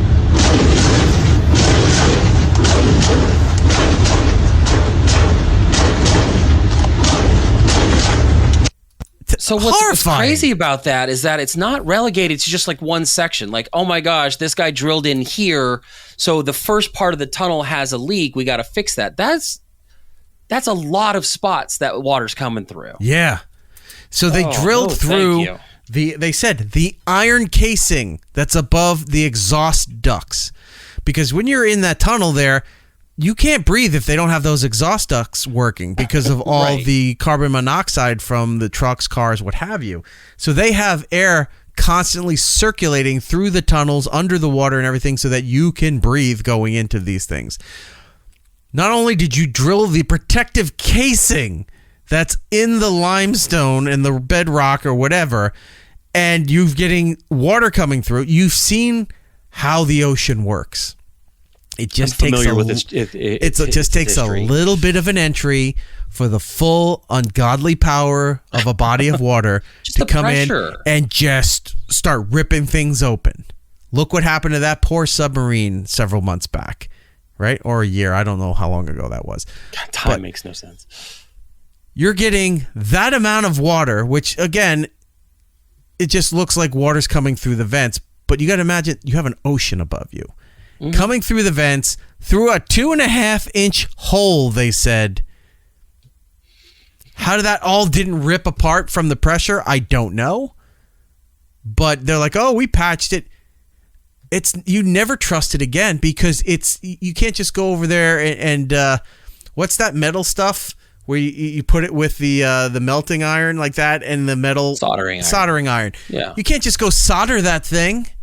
Well, you can weld stuff, but the problem is you've already messed with the integrity of the surrounding metal. Correct. You've already messed with the integrity of, if it was a one solid piece, now you have pressure pushing on where you've repaired that. Right. That doesn't feel right. No. I'll never trust it again. I'll have to sit there and go through one of the bridges. I don't care. Now, are you going to think like if you ever end up, you're making your way through the Midtown Tunnel, or is this going to creep into your head? Be like, wait a minute. I just said I'll never go through the tunnel again. You never know. No, I do know. I will never go through that tunnel again. I'm telling you to your face. You're going to forget. I will never go to that tunnel again. I will take a bridge, and that'll have to be it. I'll go down through the battery tunnel and work my way around the long way. I'm never going through that tunnel again. That's so funny. Because I know about that, and that will sit in my head that the integrity has been jeopardized for that structure. And it's not like, when you have a gas pipe issue, they cut out the portion of the pipe that's damaged and replace that pipe and then solder it all together or melding, whatever they do. And then you can go, okay, that makes more sense. That'll maintain the structure and the integrity of it's because you don't have the pressure of the water pressing against it. They're not replacing the iron casing around the tunnel they built like 100 years ago. They know for a fact that to do that would cost so much money and require you to shut that bridge down for a very long time. Tunnel, not a bridge. I mean tunnel. Yeah, excuse me. Yeah. Oh no. This is funny. Rob in the chat saying Eric will pull a Kramer standing outside the tunnel yelling, "Hey, no tunnel, no tunnel, no tunnel, no tunnel." Yeah, but then they won't let them use the bathroom. If I still had the Technicolor Dreamcoat that he was wearing around, spinning the cane, looking like a pimp. The pimp episode. That was so good. I might do that. All right. So, yeah, the tunnel is not to be fucked with. compromised in any Can't way, go. shape, or form. It is a problem. All right. The other thing that I had going on, why is that not showing? What, did everything just close down on me here? Probably. I think it did. Something out by your neck of the woods. Ooh. The Grand Canyon is also a problem. Yeah. Stupid hole in the ground. Again, not that anybody should be going into it. Stand up. That's why they have the observation deck. Stand up there. Watch it. Look at it from afar. Admire all of God's splendor. Check it out from a distance. And then go home to your lives. Stop trying to be one with nature. We worked hard as a civilization over thousands of years to extract ourselves away from nature, and rightfully so. Stop trying to commune with it. It doesn't like you. It never will like you. And all it does is hurt people. The Grand Canyon, now I know you're thinking, giant crater in the earth, vast desert landscapes. Correct. Flooding? Yes, that is the case. Part of the Colorado River. As it is flooded. Hikers and campers in Havasu Canyon scrambling to higher ground Thursday as violent flash floods tore through Havasu Creek. The turquoise waters people come here to see turned brown. It went from beautiful to scary in about 45 minutes. Gilbert resident Shanoa Nickerson and her husband were hiking in the canyon near the Colorado River confluence when they were swept away by the show the photo to start off with. Nickerson's husband was rescued by a group of rafters. They couldn't find his 33-year-old wife. Yep, she's dead. That's a bummer. To his dad. That, here's the problem: they'll never, unless she's topsoil, they'll never find her because that flash flood rescued by. Well, a lot of that, and that Shanoa is missing. Nickerson's brother speaking to 12 News as the family waits for answers. Enunciate better. Yeah, you got that too. As crews continue to search for Nickerson, hundreds of stranded campers upstream are waiting on a helicopter ride. And a lot of people having to They did water use her wedding crossings and photo, make up Lucy. human chains to get people across the river. It was kind of scary. Latricia Mims and her group are visiting from Mississippi. They heard thunder as they were setting up tents at the Havasupai camp. Hold on a second. Look at that right there. Yeah, so Look that's at that. my thing. Like, if she got swept away, that's not just water. She's not just floating down to the other end. That's mud, that's rock, that's dirt, that's debris. She's buried. Yeah, but look at this debris over the established wooden bridge that they have crossing this river or this opening. Oh no, we got to finish our hike. This is way more important. People are they have their walking sticks and their ponchos. Oh, it's just a little rain. You know what and they're that reminds walking me of? over the debris that's already on top of the walking bridge. It reminds me of that footage of, what was it, Yellowstone, where the geysers? And then the bridge was just being demolished and destroyed. People were just walking and watching until it started getting close, and they're like, wait, shit, we got to run. There's a story, I should have pulled it a while ago, but I forgot about it. There was a story about a guy, I think it was a guy and a girl. They snuck into that area of the park where the geysers are after hours, and they were going to they wanted to go relax in the hot springs. They thought it would be like, when you go to that place in Iceland, right? Where they have the volcanic springs, but those are from volcanic spouts that are under the ocean. So you have a massive body of water that's regulating the temperature along with the scalding heat that's shooting out of the center of the earth. So it balances, which is why people go there in the dead of winter, and they can relax in there because it's a moderate temperature. You're allowed to. They've tested it. It's okay. They thought the same thing. I'll just go in these pools, these springs, these hot springs there, and it'll be great. Dives in. Immediately, like, what's the worst you can do? Like 4th degree, I think, right? 4th degree burns? 1st degree, 3rd degree, yeah. I mean, I don't think I've ever seen. Here's what happened. He cooked himself. 4th degree. Entire body burnt, skin falling off the bones. He just burnt to death in the springs. So he was drowning and burnt because he dove in. not like a face first kind of dive. Like it's like when you get to a jacuzzi or something. You're walking up there and you kind of just hop down a little dive bit. In, yeah. So thinking that it was shallower than it was, kind of just did a hop thing into it, went down, drowned because you couldn't move because you're burning.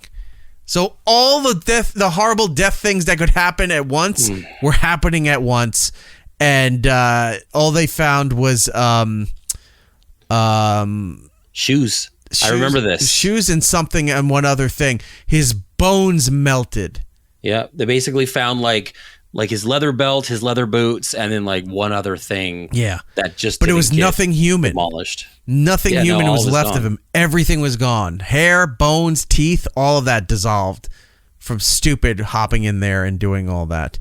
That'll be a story for another time, but let's get back to the Grand Canyon ground, which the creek passes through. I have a friend that's a ranger, and he had warned us that it's monsoon season. If we heard thunder, to head to high ground. So we actually left the campsite, made it to the hilltop before the flood hit. They lost their clothes and tents, but they didn't lose their lives. I was really proud of them for not panicking. We all got out really safe and quickly.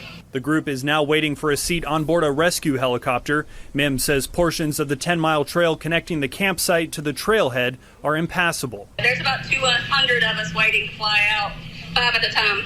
It's her 4th time to Havasu Canyon. Only this time, she saw firsthand how quickly this paradise can turn into a nightmare. She remains hopeful that Nickerson will be found safe. Gotta be careful with that name. Thanks for watching. Right, Stay updated about. Anyway, yeah. So, wow. Grand Canyon's a problem. Hiking's a problem. Flash flood's a problem. This relates to you for somebody you know decided to go hiking, which was not a good idea. Well, my sister has the opposite life of me. She decided not to have children, so she lives her best life and goes on all kinds of adventures. So she was up in Utah about a week ago. She was what they do called canyoneering, where it's kind of like rappelling, except you're climbing up the mountain, all this stuff, and you're going through these canyons, and it's real pretty. She always sends pictures. I'm happy for her that she's living her little, what they call your best life. Well, this past weekend, something happened. I didn't get the full story of too many details of what happened. Essentially, she slipped, she fell, and broke her leg in this canyon. And she sent me a picture. How far was the fall? I mean, far enough to sit there, and I've seen the X-rays. I mean, it's snapped. No, I'm not doubting that, but it's just like not like it wasn't like hundreds and hundreds of feet, but I mean, it's still a good amount. So she fell. Was she in a 128 days later position? That's the joke I made when I found out she was okay. Once I knew she was okay, I was like, "How long until you wanted to pull that knife out and cut your leg off?" But yeah, she it was a big canyon area, so it wasn't like she was like stuck between rocks or anything like that. It was a well open area where people can get in and out.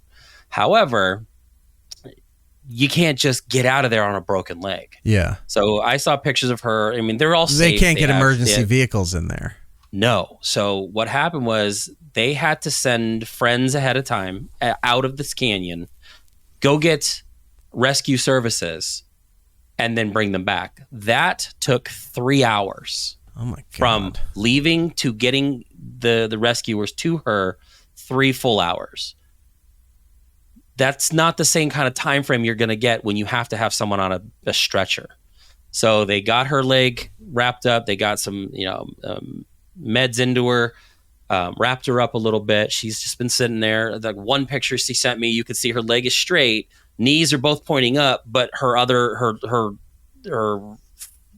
from like shin down to her foot was bent in just a different way, and it was just like gross. Felt so bad. Was it better or worse than the Sid Justice leg break in the ring? Sid Vicious looked worse, like just because you saw it in real time. Okay. So they had to, they got her pumped, got an IV in her, checked her out, wrapped her up, got her on the back brace thing, and it took 6 hours to get her out of that canyon into a emergency vehicle. 6 hours. So 9 total hours to get rescued from this That's insane. situation. I couldn't imagine. They couldn't just That's a whole work day. They couldn't get a helicopter just to fly over there? Nope. No, because it's all like in canyons and all these walkways and things like that. It's just not feasible. So you had to hike in, hike out. Well, when you're that far in, Jesus, man, that is... yeah. So they had to get her out on a stretcher. They got her in. Stop going outside. Stop doing things. Like Mark says, stop saying things. I'm going to try to get her to say, stop doing things. I told her her life is completely different than mine. At least she has a good story about how it happened. Right. You know, a couple years back, I was lifting my garage door and my left arm snapped and broke my arm that way. And I'm like, that's not a cool story. You got a cool story. So she goes in as the show goes out. She's going in for surgery. They told her, you know, they were surprised that they didn't just do surgery in Utah. And she was told, look, this would be better in your home area because there's going to be a lot of follow-up. Right. It's better that you do it there. So she made the trip back home in California. She went to the doctor this week. Unfortunately, it was during a holiday weekend, so you're not going to get a hold of an orthopedic surgeon. You know, their offices are just going to be closed. So she had to wait to talk to somebody. I believe it was Tuesday. Got an appointment for Wednesday. They looked at the x-ray, said, hey, look, you know, we got to get this in now. So Friday afternoon, she's going in for surgery. They said it's only going to take about an hour and a half, but what they're going to do is they're going to insert a rod through her knee into her leg to keep the tibia straight, and they're gonna, you know, put a bunch of hardware in through the knee, like the top part of the knee, or behind it. Imagine bending your knee, and then they insert a rod at the top part. Like you're in the sitting position. Yes. So insert the top of knee down into your shin, femur, whatever, tibia, and do all that and get it stable. And then she's gonna have to do a lot of rehab and a lot of that stuff. But she's in a good spot. It freaked me out. I thankfully found out after the fact. If I would have been told or informed that she's sitting in a canyon waiting for rescue services, I would have been a wreck. I mean, I don't have a big family. When we talk about, you know, like starting late with your family and, you know, kids not having grandparents, my family's relatively young and it's just my mom's side of it. So like anything that happens always feels amplified because we're very small in numbers. So it's like, you see, I lost a grandparent. You can't afford to lose any. We really can't lose anybody here. We don't have a lot. So I found out after the fact. It still freaked me out. I mean, it's my sister. I was just out there in San Diego. After I left you in San Diego, I hung out with her and stuff like that. So it's like, it just felt kind of crazy that happened. She is very grateful to the rescue crew that got her out. Okay. They were very, very cool about everything. They were very helpful. Thankfully, most of them, I think, were registered nurses, so they knew how to really take good care of her. So she started a GoFundMe to donate to their organization. Hit me up on Instagram later if you want to get that information. Donate to these people. They're fantastic. Not to her, to the people. No, not to her. Emergency that money's going straight to the EMS or whatever their services. But I'm grateful that they took care of her. It sucks that she's got to go through it. She's got a cool story. She's very outdoorsy. It sucks that she's going to be kind of grounded for a while from not being able to go bike riding and doing all this stuff. She's very active. See what you did there. Good choice of words. So, I'm very grateful that happened, but it's just another example of Utah trying to take one more thing from me. And I'm just really just pissed off. You pissed that state off. I don't know what the vengeance is. I don't know what happened. They took my hockey team. They're about to take my sister. It's ridiculous. I have the clip you sent over of Jordan talking to his sister here. And then hung up immediately. Made no sense. We were go ahead. No, go ahead. I was just I did show you our group chat with my family, and the moment she told us she was getting a rod in her knee and her leg, the inanimate carbon rod and the Rod and Todd jokes, Simpsons all the Simpsons memes, jokes as were you going. should. Yes. Yeah. Fantastic. It was fun.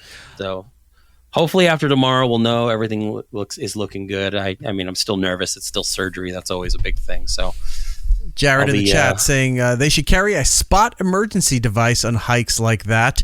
A friend of mine used one to get someone on their hike airlifted out. It was a day hike, but they had to stay overnight because of the weather for the airlift. Hiking out was not a good option. That Here's another thing. Stop going up mountains. Stop. Right. I always get really mad when, especially during the start of summer, where everyone thinks I'm going to go hike this mountain in Arizona, and they bring like a bottle of water, like their little Poland Springs, and they walk up this mountain, and then they have to get airlifted out because they're too stupid to understand how heat works here in Arizona. Right. And they get stranded. They fall off things. They have heat exhaustion.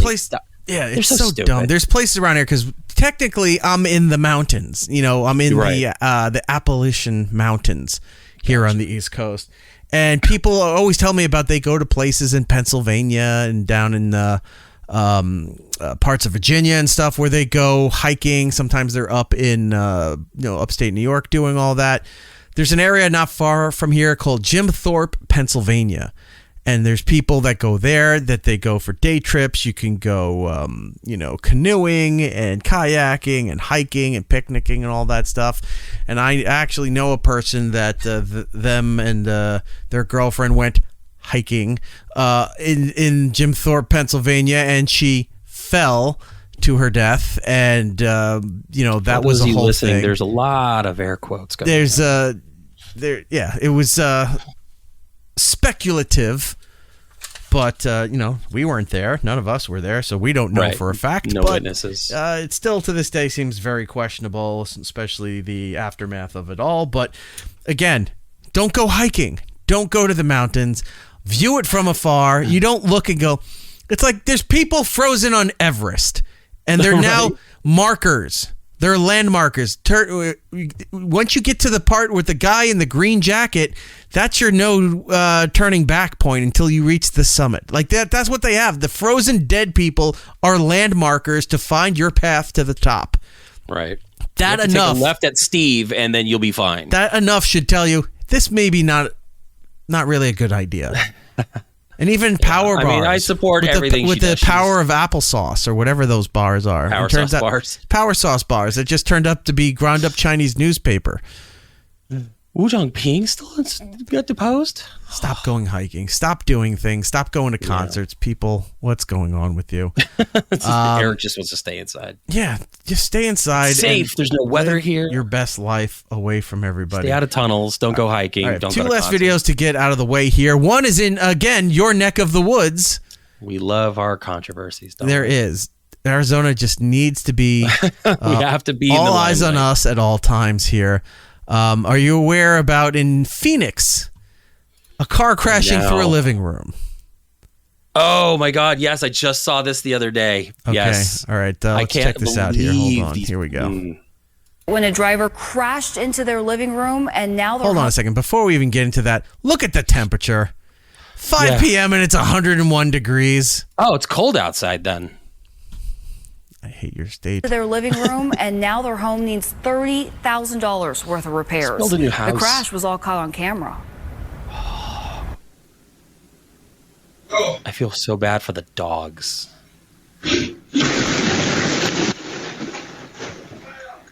Yeah. Wow. There's this angle. Watch Phoenix this. Police say the crash happened Friday night in the 3900 block of Wilshire Drive. Officers arrested one man and suspect he was driving under the influence. As for the couple, they tell Fox 10 the crash left them with cuts and minor injuries. They have a GoFundMe for the damages. The dogs are okay? I don't know. I'm gonna look it up because I actually meant to look it up the other day because she said the homeowners. Yeah, the homeowners are fine. Cuts and bruises because the guy got out of the way and I think the wife was in the kitchen. All right, hold on. As for the couple, they tell Fox 10 the crash left them with cuts and minor injuries. They have a GoFundMe for the damages, which you can find if you want to help out. No, I don't. I want to know about the dogs. I don't care about their house. I feel bad for their house, but look at these 3 dogs here. And Phoenix police say the crash... Yeah, they were just right in the path. Like they got swallowed up. Oh my God. Crash happened Friday night in the 3900 block of Wilshire Drive.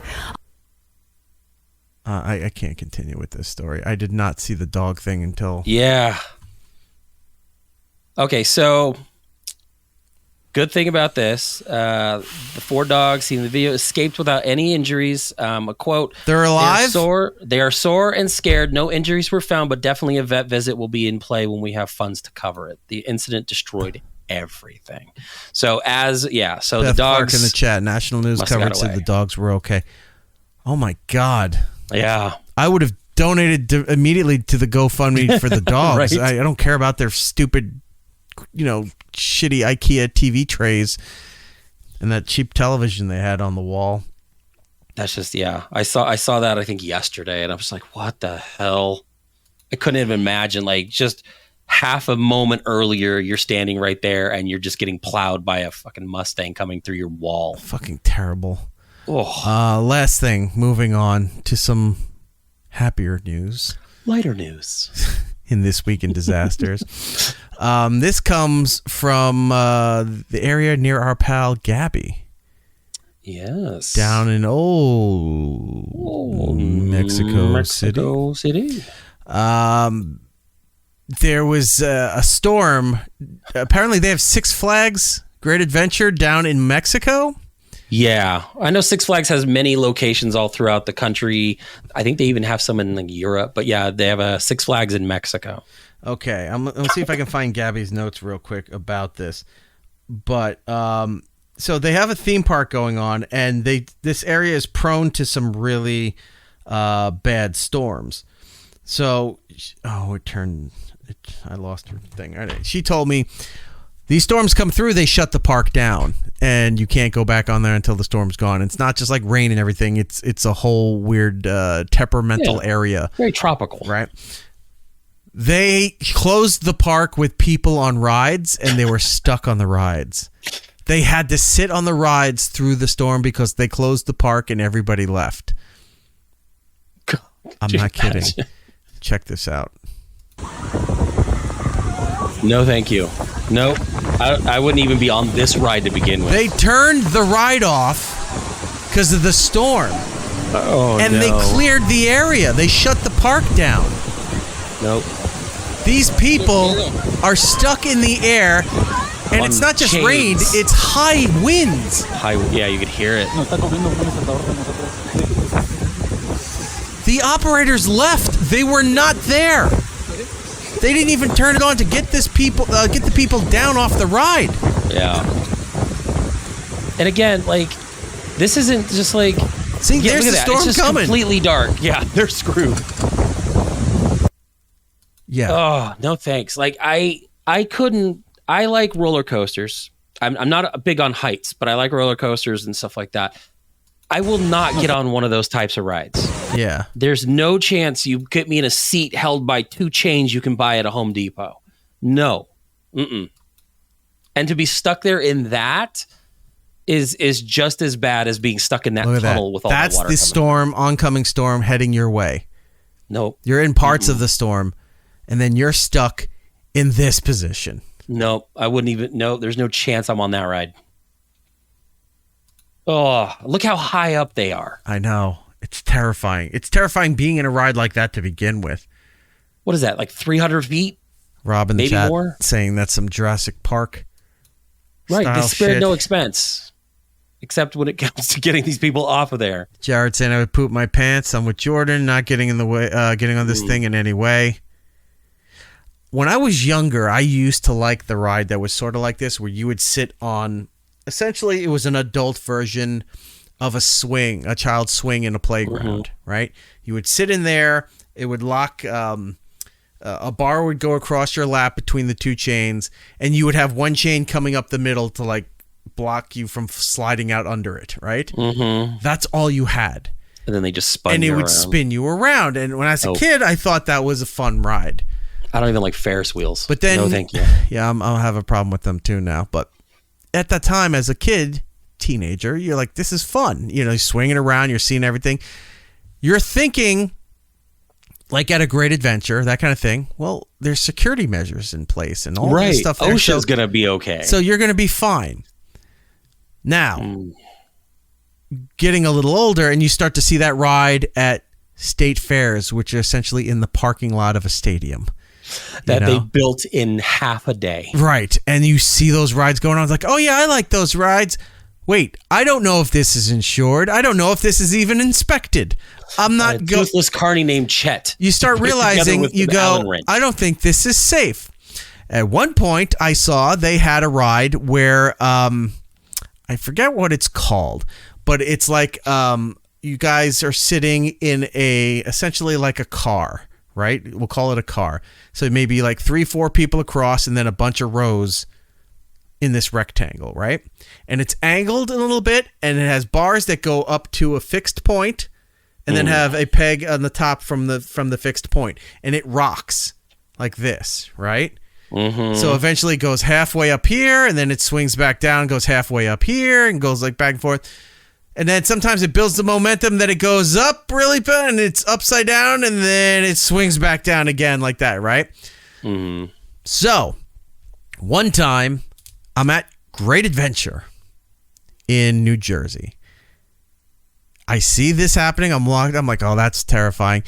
And you always laugh because people lose their glasses, their wallet. There weren't cell phones at this point in time, but you would see stuff like that fall out. You'd hear the ching ching from change or something, and you'd laugh, right? I swear to God, you see this thing go falling through, and it looks like a kid fell out. What it was a kid's baby doll that they had with them. And that fell out. Now, the top of the car where you sit there has netting on the top. So it's supposed to be like a fail-safe if somebody falls out, that you're in the netting and you'll fall back into the seat when it goes back down.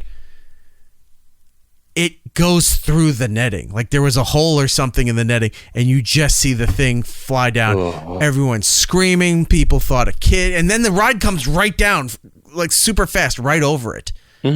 People are screaming, oh my God. They finally stop the thing. They shut everything down. Security's showing up there. They go look at it. It's a kid's doll that fell through. Now, you don't know. You're just a spectator. You're walking through the areas and you just see something that looks like a kid fell out. Everyone's losing their shit. Nope. Another theme park thing. I wasn't witness to this, but I played it on the show. I don't know if you were on the show at the time, but it was in Orlando. They have this roller coaster thing that kind of goes straight up to where it crests, if you will, and then goes over really fast into the loop-de-loops and all that. It got stuck right there. Oh, so no you are perfectly, your back is facing down towards the ground, and they were stuck in that position for a couple of hours. It's like laying on your back in the sky, and then that's how you're just seeing up in the sky for a few hours because the ride stuck. It broke right there. And that was I think it was at Universal, if I'm not incorrect. Nope. And again, I like roller coasters. I like these kinds of rides. I would not go on the chain ride. None of that stuff. Nothing that I don't like. Like you said, the parking lot, state fair type stuff. I don't like things that you can build in a half a day. I just can't do it. I don't care what safety features you. I don't even trust a petting zoo that took that. It was that simple to pop up because I don't trust them. Those animals are mangy and rabid. I'm not petting that goat. And they have all their food in those old gumball machines you don't see anymore. The clear glass with the red metal tops and base and chrome dials. In and you can just hold your hand out. It was the thing where you put a quarter in and we'd get a plastic egg with a toy or a sticker or something like that. Now it's holding goat food. No. I'm not trusting that either. Stop going to state fairs. That's another thing we'll add to the list. Stop going to these uninsured state carnivals, fairs, even the blue ribbon ceremonies. Stop going to animal judgment things. Stop going. Speaking of, the Arizona State Fair does start September 20th and runs through mid-October. Great. We'll be looking for all the fun footage. I'm definitely not going to of that the one. disasters that are going to be happening at that place. All right, let's take a break and we get through segment 2 and get out of here. We'll be right back. More. It's Eric Nagel. It's Eric Nagel. Next. It's Eric Nagel. Follow the show on all social medias at It's Eric Nagel for ways to watch or listen to the show, both live and on demand. Go to itsericnagel.com. We're back with It's Eric Nagel. Segment 2 of the show. Eric Jordan here with you, going over television, movies, streaming updates, all of that stuff, letting you know what's happening, what's good, what's bad, and what's worth your time and what isn't. As we start off segment 2, we go around and see what we've been watching. Jordan, what have you been watching? What can you tell the people about? Trap. I watched the new M. Night Shyamalan movie starring Josh Hartnett. It's dumb. It's not worth time. I don't think it feels any like M. they Night set up Shyamalan movie has been good in a long time. Probably not since Signs, I don't think. Signs I was didn't like kind of Lady in dumb. the Water. I didn't like... What was the one? The Village. The Village. That was terrible. Yeah. I did, up until a certain point, I liked his movie, The Devil. Or Devil. But see, that's not his movie. He was just a producer on that. Somebody else made that movie. So... Oh, really? Yes, just like there was that grandparents movie where the kids were like with their grandparents and the whole twist was like, they were crazy. Like those were okay. Like Aaron's saying Split, he's right. Split was good. The problem is then he tried to work it into some kind of trilogy and the last movie wasn't great. And it's like, okay, so that's it. But Trap it's not worth your time. Okay. I didn't like it. No, I didn't like that at all. I ended up watching the Joey Chestnut versus Kobayashi hot dog eating competition on Labor Day this past Monday. Why? It was live on Netflix. Why? Joey Chestnut just beat the living crap out of Kobayashi. I think he set the record and ate, 25, almost 30 hot dogs more than Kobayashi that day. It was just like, okay, this is ridiculous, but it's fun. It's just America. Why not? Okay. And then you and I both watched KAOS. Yes. KAOS is fantastic. Was not expecting to like it as much as I did.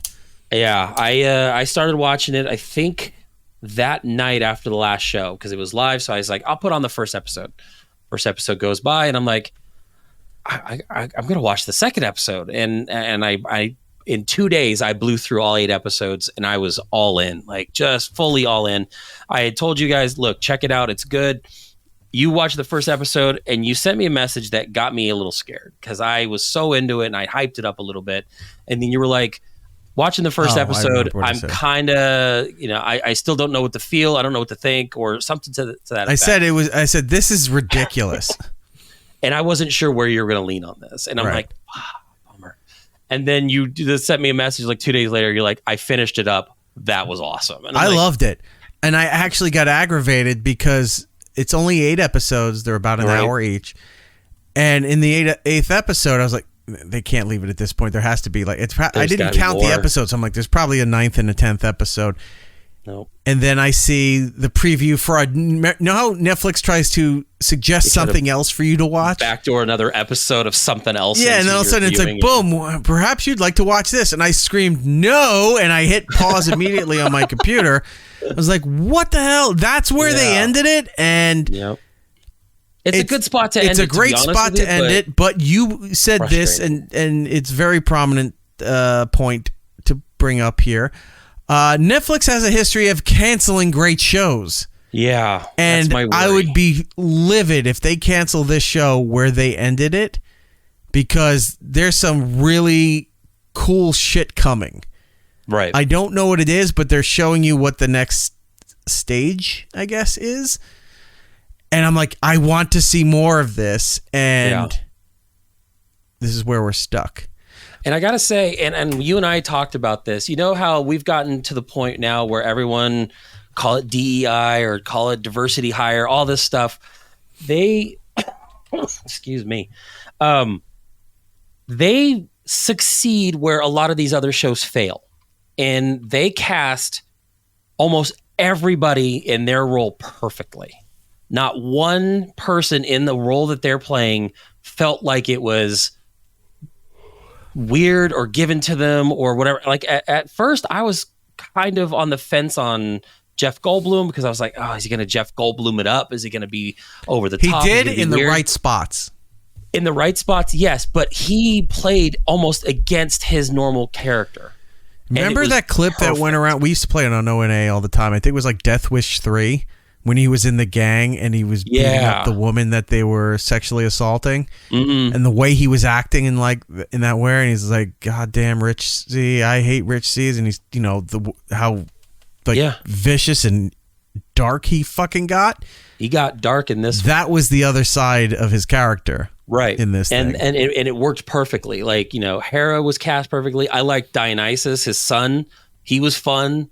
Like, they had the Fates. Like, this had such a diverse cast. Like, not only like you had characters who, were black, you had characters who were Spanish, you had white people, but you had transgender actors that didn't feel forced, and it didn't feel like it was out of place. They were just there. Eddie Izzard was one of the Fates. Everybody, I think, was perfectly cast in their role. One of the other Fates, the bald guy, wasn't he the one from the Dragon show? No. I know who you're talking about, but no, that wasn't him. That wasn't from Game of Thrones? Game of Thrones? No. I know who you're talking about. Are you sure? You're positive. 100%. But there was a guy who was from Game of Thrones. Did you ever watch Game of Thrones? Yeah. So the Stannis Baratheon, the guy who ended up killing his own daughter because she had the dragon scale, and he thought sacrificing her was to be the right thing to do. Okay. That guy is, who was it? Prometheus, the one that was hanging on the cliffs. Oh yeah, that's him. Okay. And it's like it took me a while to recognize him. I could not place where he was at. He was fine. It breaks the fourth wall, so it's like Prometheus is talking to the audience, and he's reacting in some cases to things that are happening. Like, this is going on, and he goes... He's the narrator for all of it, too. He's narrating it, and he's just... It's...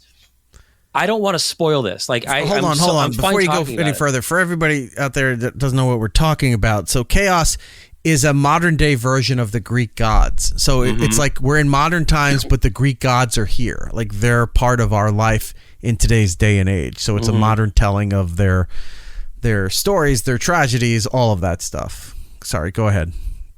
But yeah, it's just, it felt, what was I going to say? Everything about this is fine. And I don't feel like I want to hype this too much, but everybody that I've suggested hype it up. To that is watch it. People have enjoyed it. My sister actually, while we were doing the show, just texted me. They just finished it. She loves it. She can't wait for a second season. I hope it does get a second season. But I really don't want to spoil this because this is such a good show for people that I definitely want to avoid spoilers. I don't want to give too much away. It is definitely worth your time, though. And it's been a while since I've had a show like this that I can safely say it is worth checking out. Wait, what did you say? It's been a while. There we go. It's been a while since I've had this kind of a recommendation before. Some of the things about the show that are fantastic. Casting is great. You have mentioned a good portion of the casting. The pacing is fun. The separation of worlds to show you where you are and what they're doing. There's one of the gods is Hades, which is the god of the underworld. When they're in the underworld, everything's in black and white, which is perfect. And so this way, depending, because there's characters that are in the underworld that appear in the overworld and in real life and all that stuff. So they show you the portions in black and white. So when you see those characters, you know exactly where they are and where you are in the story. So that's fantastic. The guy who plays Poseidon, I'm trying to remember. I know I've seen him in something else. Cliff Curtis. Yeah. He's been in all kinds of things. Is he a character actor or? He was in, yes. So I believe is a New Zealander, but he was in Hobbs and Shaw. He plays okay. That might be. He plays one of the brothers. Yeah, he plays the main brother when they go to Samoa. I think that might be exactly that may be the most from. recent thing I can think of. Yeah. The casting's fantastic. The story pacing is fantastic. The lore, what they're doing with all of this stuff here. Troy is involved. The city of Troy, the Trojans. They make mention of the Romans once, but then it's never really, a thing. Yeah, they play on the history of the Minotaur and Daedalus, and it focuses on two cities, Crete and Troy. And I would like to see that, if it ever expands, to expand out a little bit. Like, there's so many rumors going around, but you don't know what's real, what have you. As far as we know here, the information I have for season 2, Netflix has not confirmed a season 2 yet, but things are looking very good because it debuted in the top 10 of their most watched list, and it's climbing, and was only surpassed by non-scripted shows, meaning the stupid dating reality shows that they put on there, which women flock to and people flock to all the time, so they're expected to be top rated. But no other scripted program was beating them when they debuted, and at least in the first week. The creator of this show had a previous series called The End of the Effing World, which I've heard good things about that one. Received 2 seasons, so hopefully this is going to follow. He said he's hasn't heard of any official word yet, but he's talked with Netflix, and they've been very supportive about the whole thing. His dream is to do 3 seasons of telling this story. He's got many ideas and a strong sense of what I want to do with it and where it wants to go. There were things online, because I remember I was asking you, I said I saw some stuff online, and I was like, there was rumors that they're going to expand where the gods would then attack other gods, like they would go after the Roman gods. And I know the Roman and Greek things are 2 separate religious entities, if you will, because they're praying to these gods. But that would have been, if that is a thing, I doubt it, but that would be interesting to see the Greek gods clash with the Roman gods, because it's like DC and Marvel. You have characters that are the same thing, just 2 different names. Yeah, you named them different. You know? So no, this was a good one, and a lot of big name actors in it, like actors that I haven't seen in a while, like Debbie Mazur's in it as Medusa. She's in that. Billie Piper, who we know as Rose from Doctor Who, she plays Cassandra. This isn't good. And then just all kinds of, oh no, don't tell me. No, it's are we going to find out in real time that I got to quit? It's minor disappointment. It's just said it's likely that new episodes for season 2 won't arrive until the second half of 2026. Oh yeah, that's. I mean, they got to get everybody together. They're going based on the previous timeline, where the show began filming in late summer 2022 in Spain and completed filming May of 2023. Possibly due to some reshoots, but we got to think though. That was knee deep in actor strikes, writer strikes, things like that. We might be able to. KAOS has a Back to the Future story associated to it. Jeff Goldblum was not the original Zeus.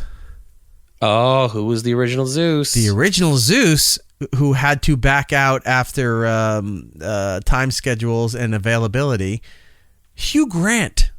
Oh, no thanks. Hugh Grant was supposed to be Zeus. I honestly, that's why I said this is a Back to the Future story, because if Eric Stoltz was Marty McFly and not Michael J. Fox, I don't think that series would, that franchise would have been as popular as it was. I don't think I would have liked it as much. Well, not at least his character. His character, the way he played it works, because he does toe that line of campy in some of the instances, and then just fucking brutally vicious as Zeus. I would like to see. It was good.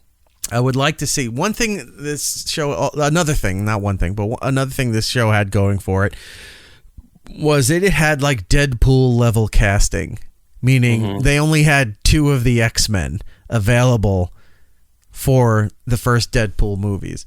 They only had a handful of the gods. There's a big list of gods they could have used, and they only had like a handful of them. They were alluding to a lot of them, because at some point Zeus is trying to get a hold of his kids. and they're ghosting them. Yeah, they mentioned, but the one thing they kind of muddied the waters on is they alluded that like Hercules wasn't his kid, because he said our old pal Hercules sent me this. Not really spoiling anything, but that's what he said. Our old pal Hercules, which Hercules is Zeus's kid. Yeah, but did he say that, or did Hera say that? Goldblum said it. Oh, okay. I must have missed that. When he was talking about it, the thing. Yeah. Yeah. So a different kid was there prominently who you've never really heard of or cared about, and all of that stuff. And then like his brothers and his siblings aren't present except for 2 of them. And some of his kids, like Ares, the god of war, and all this stuff. Oh, yeah. You're right. He calls all of them on the phone trying to get them to come home, and they won't come home. Yeah, they're ghosting them. It'd be great so if if Netflix is like, here's season 2, expand the cast, get some more of the other gods in there, and let them fight over it. I don't want to spoil this. That's where I'm at. Like, I don't. I'll just say this: deep. that last episode, some of the scenes from the last episode reminded me the ending of a very popular video game that I'm fond of. I think we talked about that, right? Mm-hmm. Did we talk about that? You and I talked about it. Okay, that's what I was trying to make sure that you and I talked about that. The show's fantastic. I can't say enough great things about it. It's been a while since we had a show that was that got us this excited and this involved. So go check out KAOS with a K, KAOS on Netflix. You'll be glad that you did. Mm-hmm. All right, moving on. In theaters now this weekend, Beetlejuice is out, and The Front Room. What is The Front Room? It looks like a cheaply made horror movie with Brandy as the lead actress, the singer Brandy. That like somehow she terrible. just came out of I keep seeing trailers for it. It doesn't look good. Beetlejuice would be the one to go see. It's getting, I think, in the high 70s as far as a critic score. Lucy Moody in the chat. It's all about Beetlejuice this week. Yep. I haven't found the cereal yet for Wednesday. Oh yeah, I know you found it. I've been looking for it for many months because it was up in Canada. Yeah, I was not going to spend almost $8 for a box of cereal. I haven't found it. I want that. I want that box of cereal. Well, if you can't find it, I'll get it. Take it out of petty cash and go get that. Take it out of my cut. Yeah, I'm gonna. You know what? I haven't checked Walmart. Yeah, I haven't seen it at Walmart. The only place I did see it was at Safeway.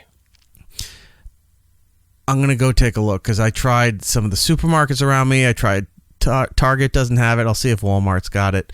If I can't find it around here, let me know. I'll go grab it. I'll put together a box. Yeah, even Aaron says there's thousands of boxes at Safeway. Yeah. Yeah. Who at owns $8 Safeway? a box, Kroger, no right? one's buying it. Kroger's trying to buy Safeway. Remember, they're trying to do the acquisition of Albertsons. You think that deal's going to have some stumbles now that they admitted to price gouging? I think it's definitely got some issues. Yeah. So, yeah. I'm waiting for other companies to be exposed that they were price gouging above the inflation levels. Because I think McDonald's is definitely doing it. I don't know who's still going to McDonald's at this point. Somebody, now that I remind me, I got to post this on the Consumer. Somebody sent me a screenshot. Because like a lot of places, all the deals now are not, when you see commercials, if they have any commercials, all the deals are not in the store anymore, in the restaurant. Yeah, it's all on the app. So somebody sent me a screenshot of the McDonald's app and explained to me that it said it used to have a lot of buy one, get one free options for I used to do Happy Meals for the kids that way. For the deals? Yeah, I guess Happy Meals. But they would do it for like you could buy a double cheeseburger or a 6-piece chicken nugget and get one free if you selected this option in the deals. Apparently that all went away because now it's you get a free 10-piece with a purchase that exceeds $15. You get 20% off a 20-piece chicken nugget. A lot of them are this. This is the screenshot he sent me. They're all 40% off. Sorry, 40% off. 20. So there's no buy one, get one free. There's no bonus stuff, whatever. Everything is get 40% off a quarter pounder. Get 40% off. Well, and here's off the a other 22. problem. Yeah. Is that they do these things where it's like you can get a certain percentage off if you spend $15 or more. But the restrictions are you can't buy those like family meals that you can buy for like $20 where they give you like the 2 Big Macs, 20-piece nuggets, and 2 fries. Right. You can't use it for those things, which are the things that people would want to use that coupon for. So families that are going there to save money, they're like, oh yeah, really you can't do that. money. You can only buy it for yourself. Correct. Or if you buy it 4 times, we'll give it to you 4 times. But somebody else had sent me this, and I got to put this up there too. Did a side-by-side shot of a Taco Bell commercial from 2010 and the current day menu for Taco Bell for the beefy 5-layer burrito. The commercial in 2010 shows the burrito, beefy 5 layers, cheese, all this stuff here, 89 cents. It's depressing. Current day get bean and cheese burritos for 60 cents. And then he points here, current day menu, beefy 5-layer burrito, $5.36. Mm-hmm. None of that is worth it. Taco Bell was and they're worth smaller. it. Like Taco Bell was worth it for buying all, because you would never know what the menu was because there were so many cheap things off to the side. You're like, oh, wow, I'll get one of those, get one of those, get one of those. Now they've eliminated the cheap menu, and everything that was good is mostly gone. They got rid of the, what was the one that I loved? The Steak XL grilled. Yeah. It was like a grilled burrito. It's a grilled, grilled one. That's gone. They just put it between a heat press. The it was almost like a panini. The 7-layer one is gone. Well, they have it, but they brought back the Mexican layers. pizza that no one gives a shit about. Yeah, I hate the Mexican pizza. I keep going for that. I don't have a drink. Anyway, moving back onto the shows and stuff here. Coming up soon for you to be aware of. On September 13th, there's a couple of things on HBO Max. Civil War. What is that? That's that one where like the U.S. is split into different factions. Oh, is this where Texas lines with California? The Texas-California lines. Wasn't that controversial, a movie or something? It didn't. No, that's the one that, remember, you were speaking about it when you were doing the interviews overseas, and they were talking about it, and it was controversial for a second and then disappeared. No one cared. Okay. So, all right, I'll give that a look. And then Speak No Evil in theaters. This is the McAvoy movie that every trailer gives away the entire plot of the movie. Yeah, wasn't this a horror movie that starred Kane from the WWE? That was a different Speak No Evil, but I know what you're thinking about. There's actually, that was See No Evil. That was See No Evil. And then they did a Speak No Evil before. It's a foreign movie. So I've actually seen this movie about a year ago. Okay. I know exactly what happens. All right. And when I watch the trailers, it makes me mad because they're showing key plot points. And I'm like, no one's going to be surprised about anything that happens in this movie. In fact, most people are just tired of seeing the trailer. Every time they go to the movie, it's the trailer for it. No one cares. All right. Get rid of it.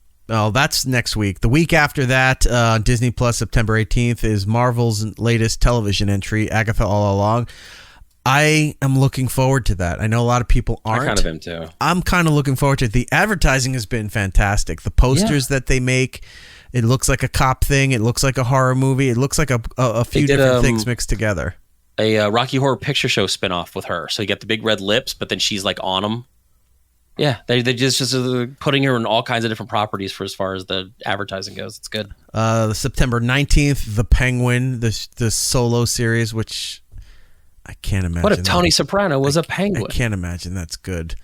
I don't know. We'll also see. on the I like 19th on Netflix, Twilight of the Gods. It's a cartoon done by what's his face that did Zack Snyder. So it's a cartoon that he did. Is this the last of the projects that they're contractually required to put out with him? I hope so, because those other movies he did were terrible. The fucking Star Wars ripoffs. Although at this point might be better than the actual Star Wars shit that's been going on. So who knows? Never know. All right, let's go into news here. We talked about Linkin Park. Only murders in the building. Mm-hmm. I still have to finish season 3. I know season 4's coming out. It's out. It's out? Okay, so I got that. They just announced season 5. Yep. Now, I'm not knocking this show. I think it's good. I did not see 5 seasons for this show. I thought this was maybe 2. Yeah. 3 max. Well, I don't know. We got what a season 5 coming. It's doing very well. Steve Martin, Martin Short, Selena Gomez. So yeah, this will consist of 10 new episodes. News of the renewal comes over a little over the week after the debut of season 4, which premiered on August 27th. It is scheduled to run until October 29th on Hulu. So I have a lot to catch up on that. I know. The Burbs is getting a remake. Yep. So The Burbs is getting a TV series remake. So Peacock basically greenlit a straight-to-series order for a comedic mystery series based on the 1989 Tom Hanks Carrie Fisher movie of the same title. Keke Palmer is attached to star in The Burbs, which counts Seth MacFarlane and Brian Grazer as executive producers.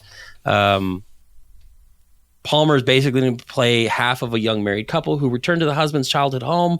Their world is upended when the new neighbors move in next door, bringing old secrets to the cul-de-sac to light, and new deadly threats shatter the illusion of their quiet little neighborhood. So is she the star? Is she the Tom Hanks role?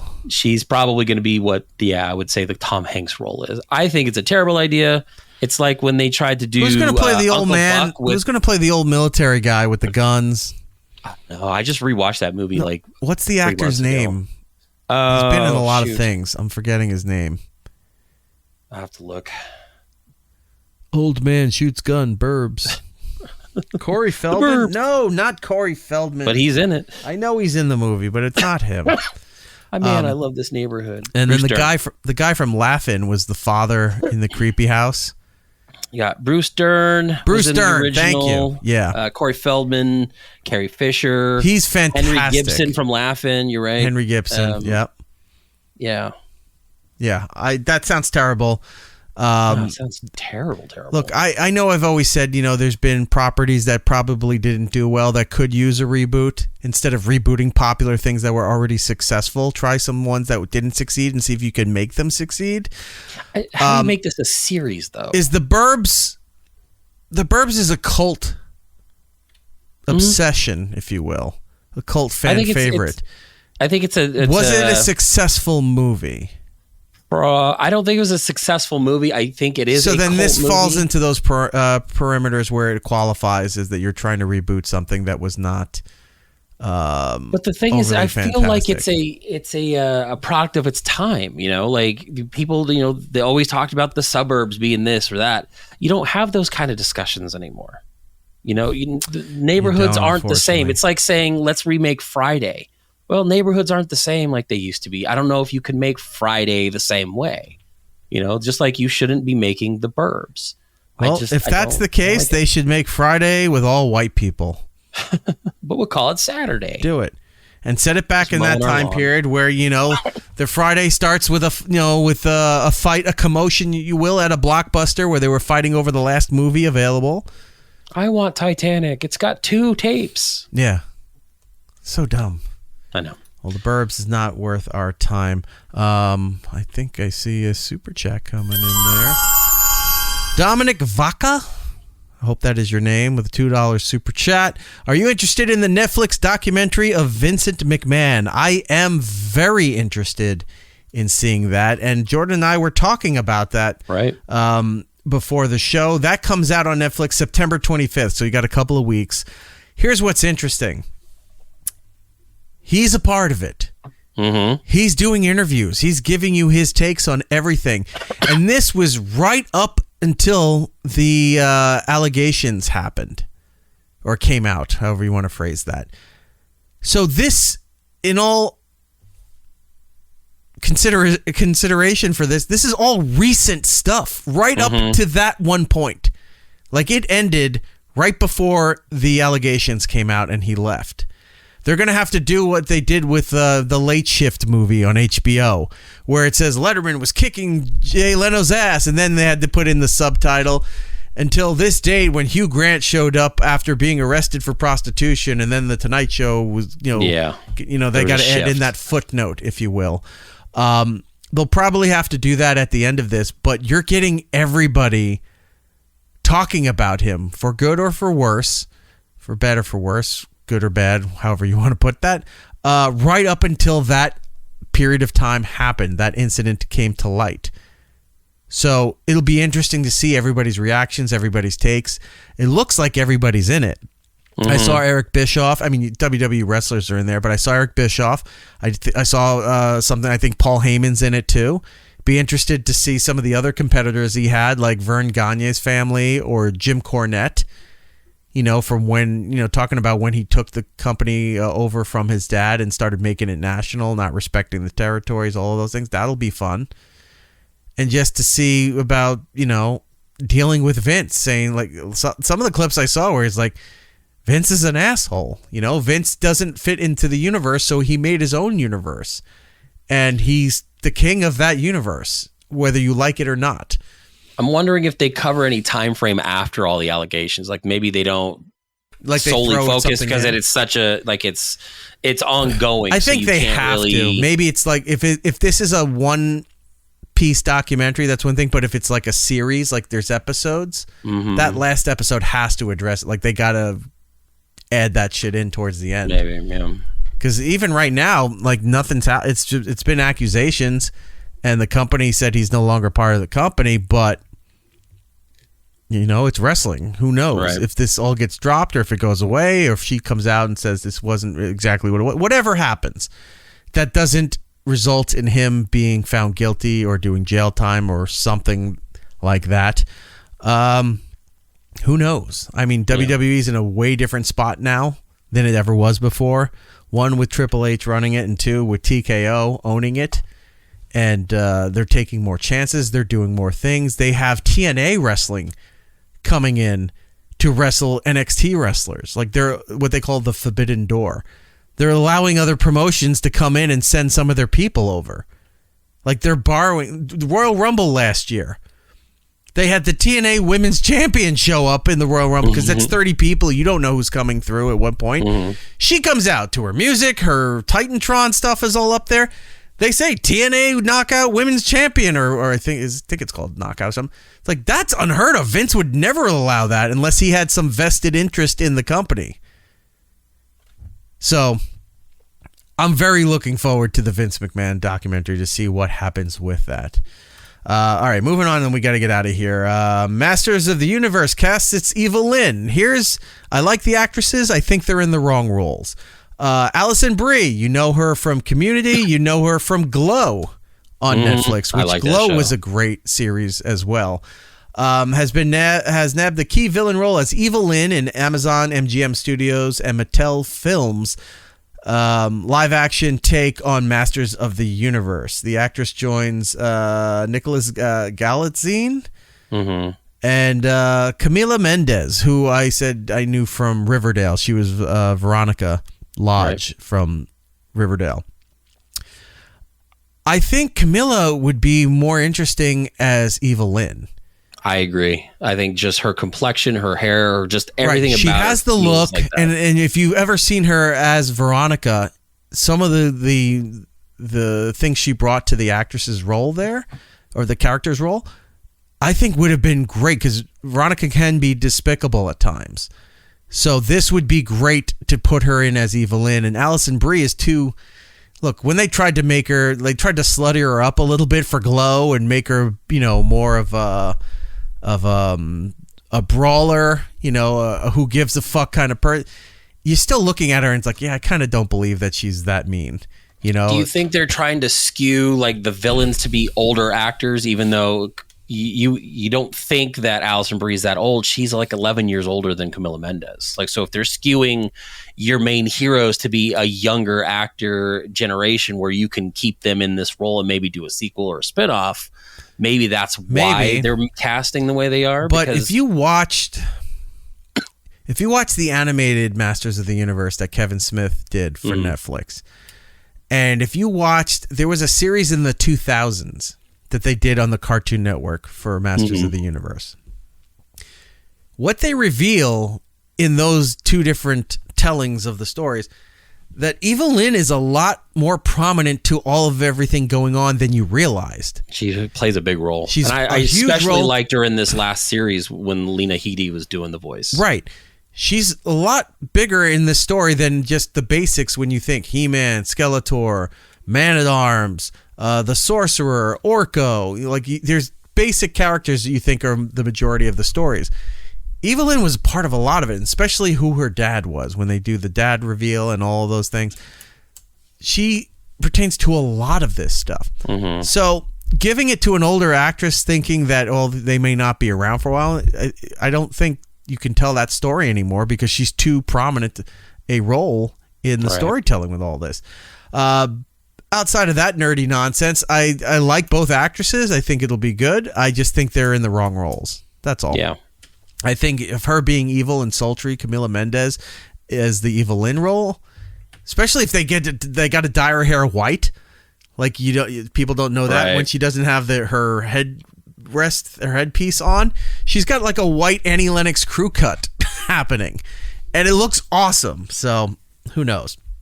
You know what it is? It's kind of the contradiction. You know how when Halle Berry had to be Storm in X-Men and she had the white hair, and how awesome that looked? Like, I think that would apply here for that, but what do I know? I'm not in this. We talked about Apple Season 4, Ted Lasso, that they have a couple of the actors. They don't have everybody, but they're hoping that because they nab some of the other actors, that this will bring Jason Sudeikis back. And, who's the one that I like on there? The blonde British girl. Juno Temple. Yeah, Juno Love Temple. Her. Bring her back in there, and then because they signed the lady who was the owner. I like her. They have her and some Rebecca. of the players. They didn't have.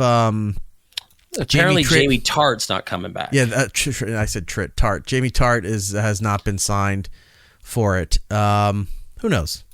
There's a lot of things that they can do here. I feel like they ended it well, but I really do think they could have done an extra season, and we would have just been just as happy. Right. Moving on. South Park will not return until 2025. When asked why they haven't returned anytime sooner, they said they're still waiting for Paramount to get their shit sorted out because they had the deal with Netflix, which I think ends this year or next year. It might end next year. They had South Park for 5 years for like $500 million. And then Paramount had a deal for specials and other things that didn't contain the episodic series for another $400 or $500 million. Like, they were making $1 billion for South Park for 2 networks. And then that became a problem because Paramount's saying, well, we own, because it's Viacom, Comedy Central, they're all in the same company. We own this stuff, and that Netflix deal shouldn't have happened. It violates this thing. And Trey Mann was like, that's not our fucking problem. That's for you to sort out. We build the show, and we deliver to whoever pays us. You guys sort all that stuff out. So they were waiting for Paramount to sort their stuff out. And then the question about why aren't they here? Because this would be great material for the ongoing election. Mm-hmm. And they admitted that they are tired of tackling Donald Trump for yet another presidential election. So much so that they've decided to delay season 27 of the show until next year on purpose, as Trump sets to face off against Vice President Kamala Harris. We tried to do South Park through 4 or 5 presidential elections, and it's such a hard thing to do, such a mind scramble, and it seems like it takes an outsized importance. So they're like, we've done everything we can do with Trump and all this stuff, or that they care to do with Trump. So, well, and everybody else seems to do it. What are they going to bring to it? Might as well just take your time. They've got their restaurant, they got all that stuff. Like, who knows? Who cares? Imagine there's just photos. They're getting fat, spending all their time at that Mexican restaurant in Casa Bonita in Colorado. That's all they're doing. I want to go. They're just getting fat and hammered watching cliff divers. Right. It's not a bad way to go. Like, you're a billionaire at that point. So what? That's what you want to do. They made their money. Who cares? James Spader's returning to the Marvel Universe as he's going to pick up his role as Ultron for the upcoming Vision series with Paul Bettany, scheduled to debut in 2026. They're shooting over in England starting next year, so that's good that he's coming back. I don't know how that's all going to work, but we didn't officially see him die. Like, we saw him destroyed, but it didn't mean if he's AI, doesn't mean he didn't upload himself somewhere. Right. And I guess this one is they're calling this a trilogy, so they're doing Agatha All Along is the second of the trilogy. Because it ties into WandaVision, and then after that, you're going to have Vision. So it'd be like a trilogy of TV shows. Warner Brothers is looking to run its film division through Las Vegas thanks to tax credits. They're planning to expand into the Southern Nevada area through a long-term commitment to run film studios in the Southwest Valley, but the plan is contingent on the expansion of a film tax credit program. Be smart on Vegas's part right. And Nevada's part is like, hey, California's fucking you over. We've got all this desert. Build your studios right here and make Las Vegas the new Los Angeles. Why not? Yeah. Well, especially if they're going to film on sound stages, they have the room. They can build. Yeah. So that'll be interesting to see. The move to Vegas could create 7,500 new jobs, with about half in production and half in ancillary type stuff, like key grips, all the little stuff that means like on the periphery on the outside. So all right, and finally Pacific Rim. We thought we were done with this franchise. The first movie was great. The second movie was terrible. Pacific Rim, a prequel series, is in development. Legendary Entertainment is looking into its first television deal. It's looking to do a prequel of the Pacific Rim origin story. So I'm guessing this is how they discover the rift. Probably, all the animals and all that stuff. Let me guess, fracking or oil drilling or something dumb. How about like a cruise ship sunk and just the hull cut into the crust of the earth, and that's how it happened? One of these terrible billionaires in their submarines, they overshoot the Titanic and they screw it up. Right. That's what could happen. Well, we'll see. Hopefully. We'll see. All right. I think that's everything. We covered all that. We went long again. Damn it. Keep trying. It just doesn't happen. We can't shut up. I'm sorry, folks. We just have so much to say. All right. We do have to get out of here. Let's go and do the plugs. As always, Jordan, our nation's eyes turn to you. You can catch me on my other show, I'll Watch Later podcast. We're on YouTube, Apple, Spotify, anywhere you can get your podcasts. I'll Watch It Later on YouTube, and then Watch Later Pod on Instagram is how you can get a hold of us there. And then my personal Instagram, Twitter, all that fun stuff is Jinxed Ronan. All right. For me and for this particular program that you happen to be listening to or watching, it's Eric Nagel across the board on all social medias. If you're listening on the iHeartRadio app, thank you very much for doing so. If you're listening to us on Apple, Spotify, those fine platforms, do us a kindness. Go over there, leave us a positive review. It does help out the program. I know you're thinking, no, it doesn't. I'm too lazy to go do it. Get off your lazy ass. It's a couple of clicks. Say something. You don't even have to say something nice. If it has the star bar, put it at 5, and then you can shit on us in the comments. Do whatever you want to do there. If it doesn't have the star bar, then you do have to be nice. So we're watching you. We would do it for you if you had a podcast. You can join us live each and every week in our live rooms on YouTube and on Twitch. We've been experimenting with Instagram lately and Twitter, X, whatever you want to call it. We're streaming on there as well, but they're not as consistent. YouTube and there's too many style social media things. Twitch, all under It's Eric Nagel. That's where you go to be a part of that. Oh, also on YouTube, besides the produced final versions of the episodes, if you missed them, we have a bunch of new videos up there. We would love to have you go out there and check them out. Give them a like, a subscribe. We the feature that we talked about, the $100 million podcasts. We talk about that saga. We did the thing about commercials nowadays using more popular music, and it's just unnoticeable at this point. Like you can't... No, sorry, it's not unnoticeable. It's unavoidable at this point. It's like you can't not notice it with when those come on. The Italian guy who with the over-exaggerated accent, I've been getting a lot of feedback on that. Got a run on that one. Yeah, exactly. Yeah. So that's available. And then also we did a continuity crisis this time with Dirty Rotten Scoundrels. Some things that came out in that movie that we noticed it has nothing to do with the story or the quality of the movie. It was just driving me crazy because things like that do. And we this weekend will be released our review of Jackpot, the John Cena movie. Yep. That we seem to have, I seem to have enjoyed. Jordan tolerated. It was okay. It was all right. All right. Had some funny moments. All right. Let us get out of here. Until the next time, everybody. Be excellent to each other. And we'll be seeing you. Bye-bye. It's Eric Nagel. Hey, while we're talking about penis, do we got any other ideas for names for that? I'm not sure I love penis. Prick, schlong, Johnson, pecker. Okay.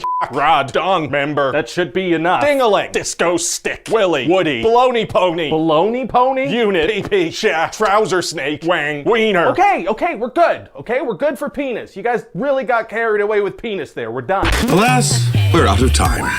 Follow It's Eric Nagel on social media platforms. For ways to watch and listen to the show, or join us for the live shows, head over to itsericnagel.com. Yo, and remember to tell 2 friends, so they can tell 2 friends, and they can tell 2 friends, they can tell 2 friends, they can tell 2 friends. You get the idea. Keep it real, homies.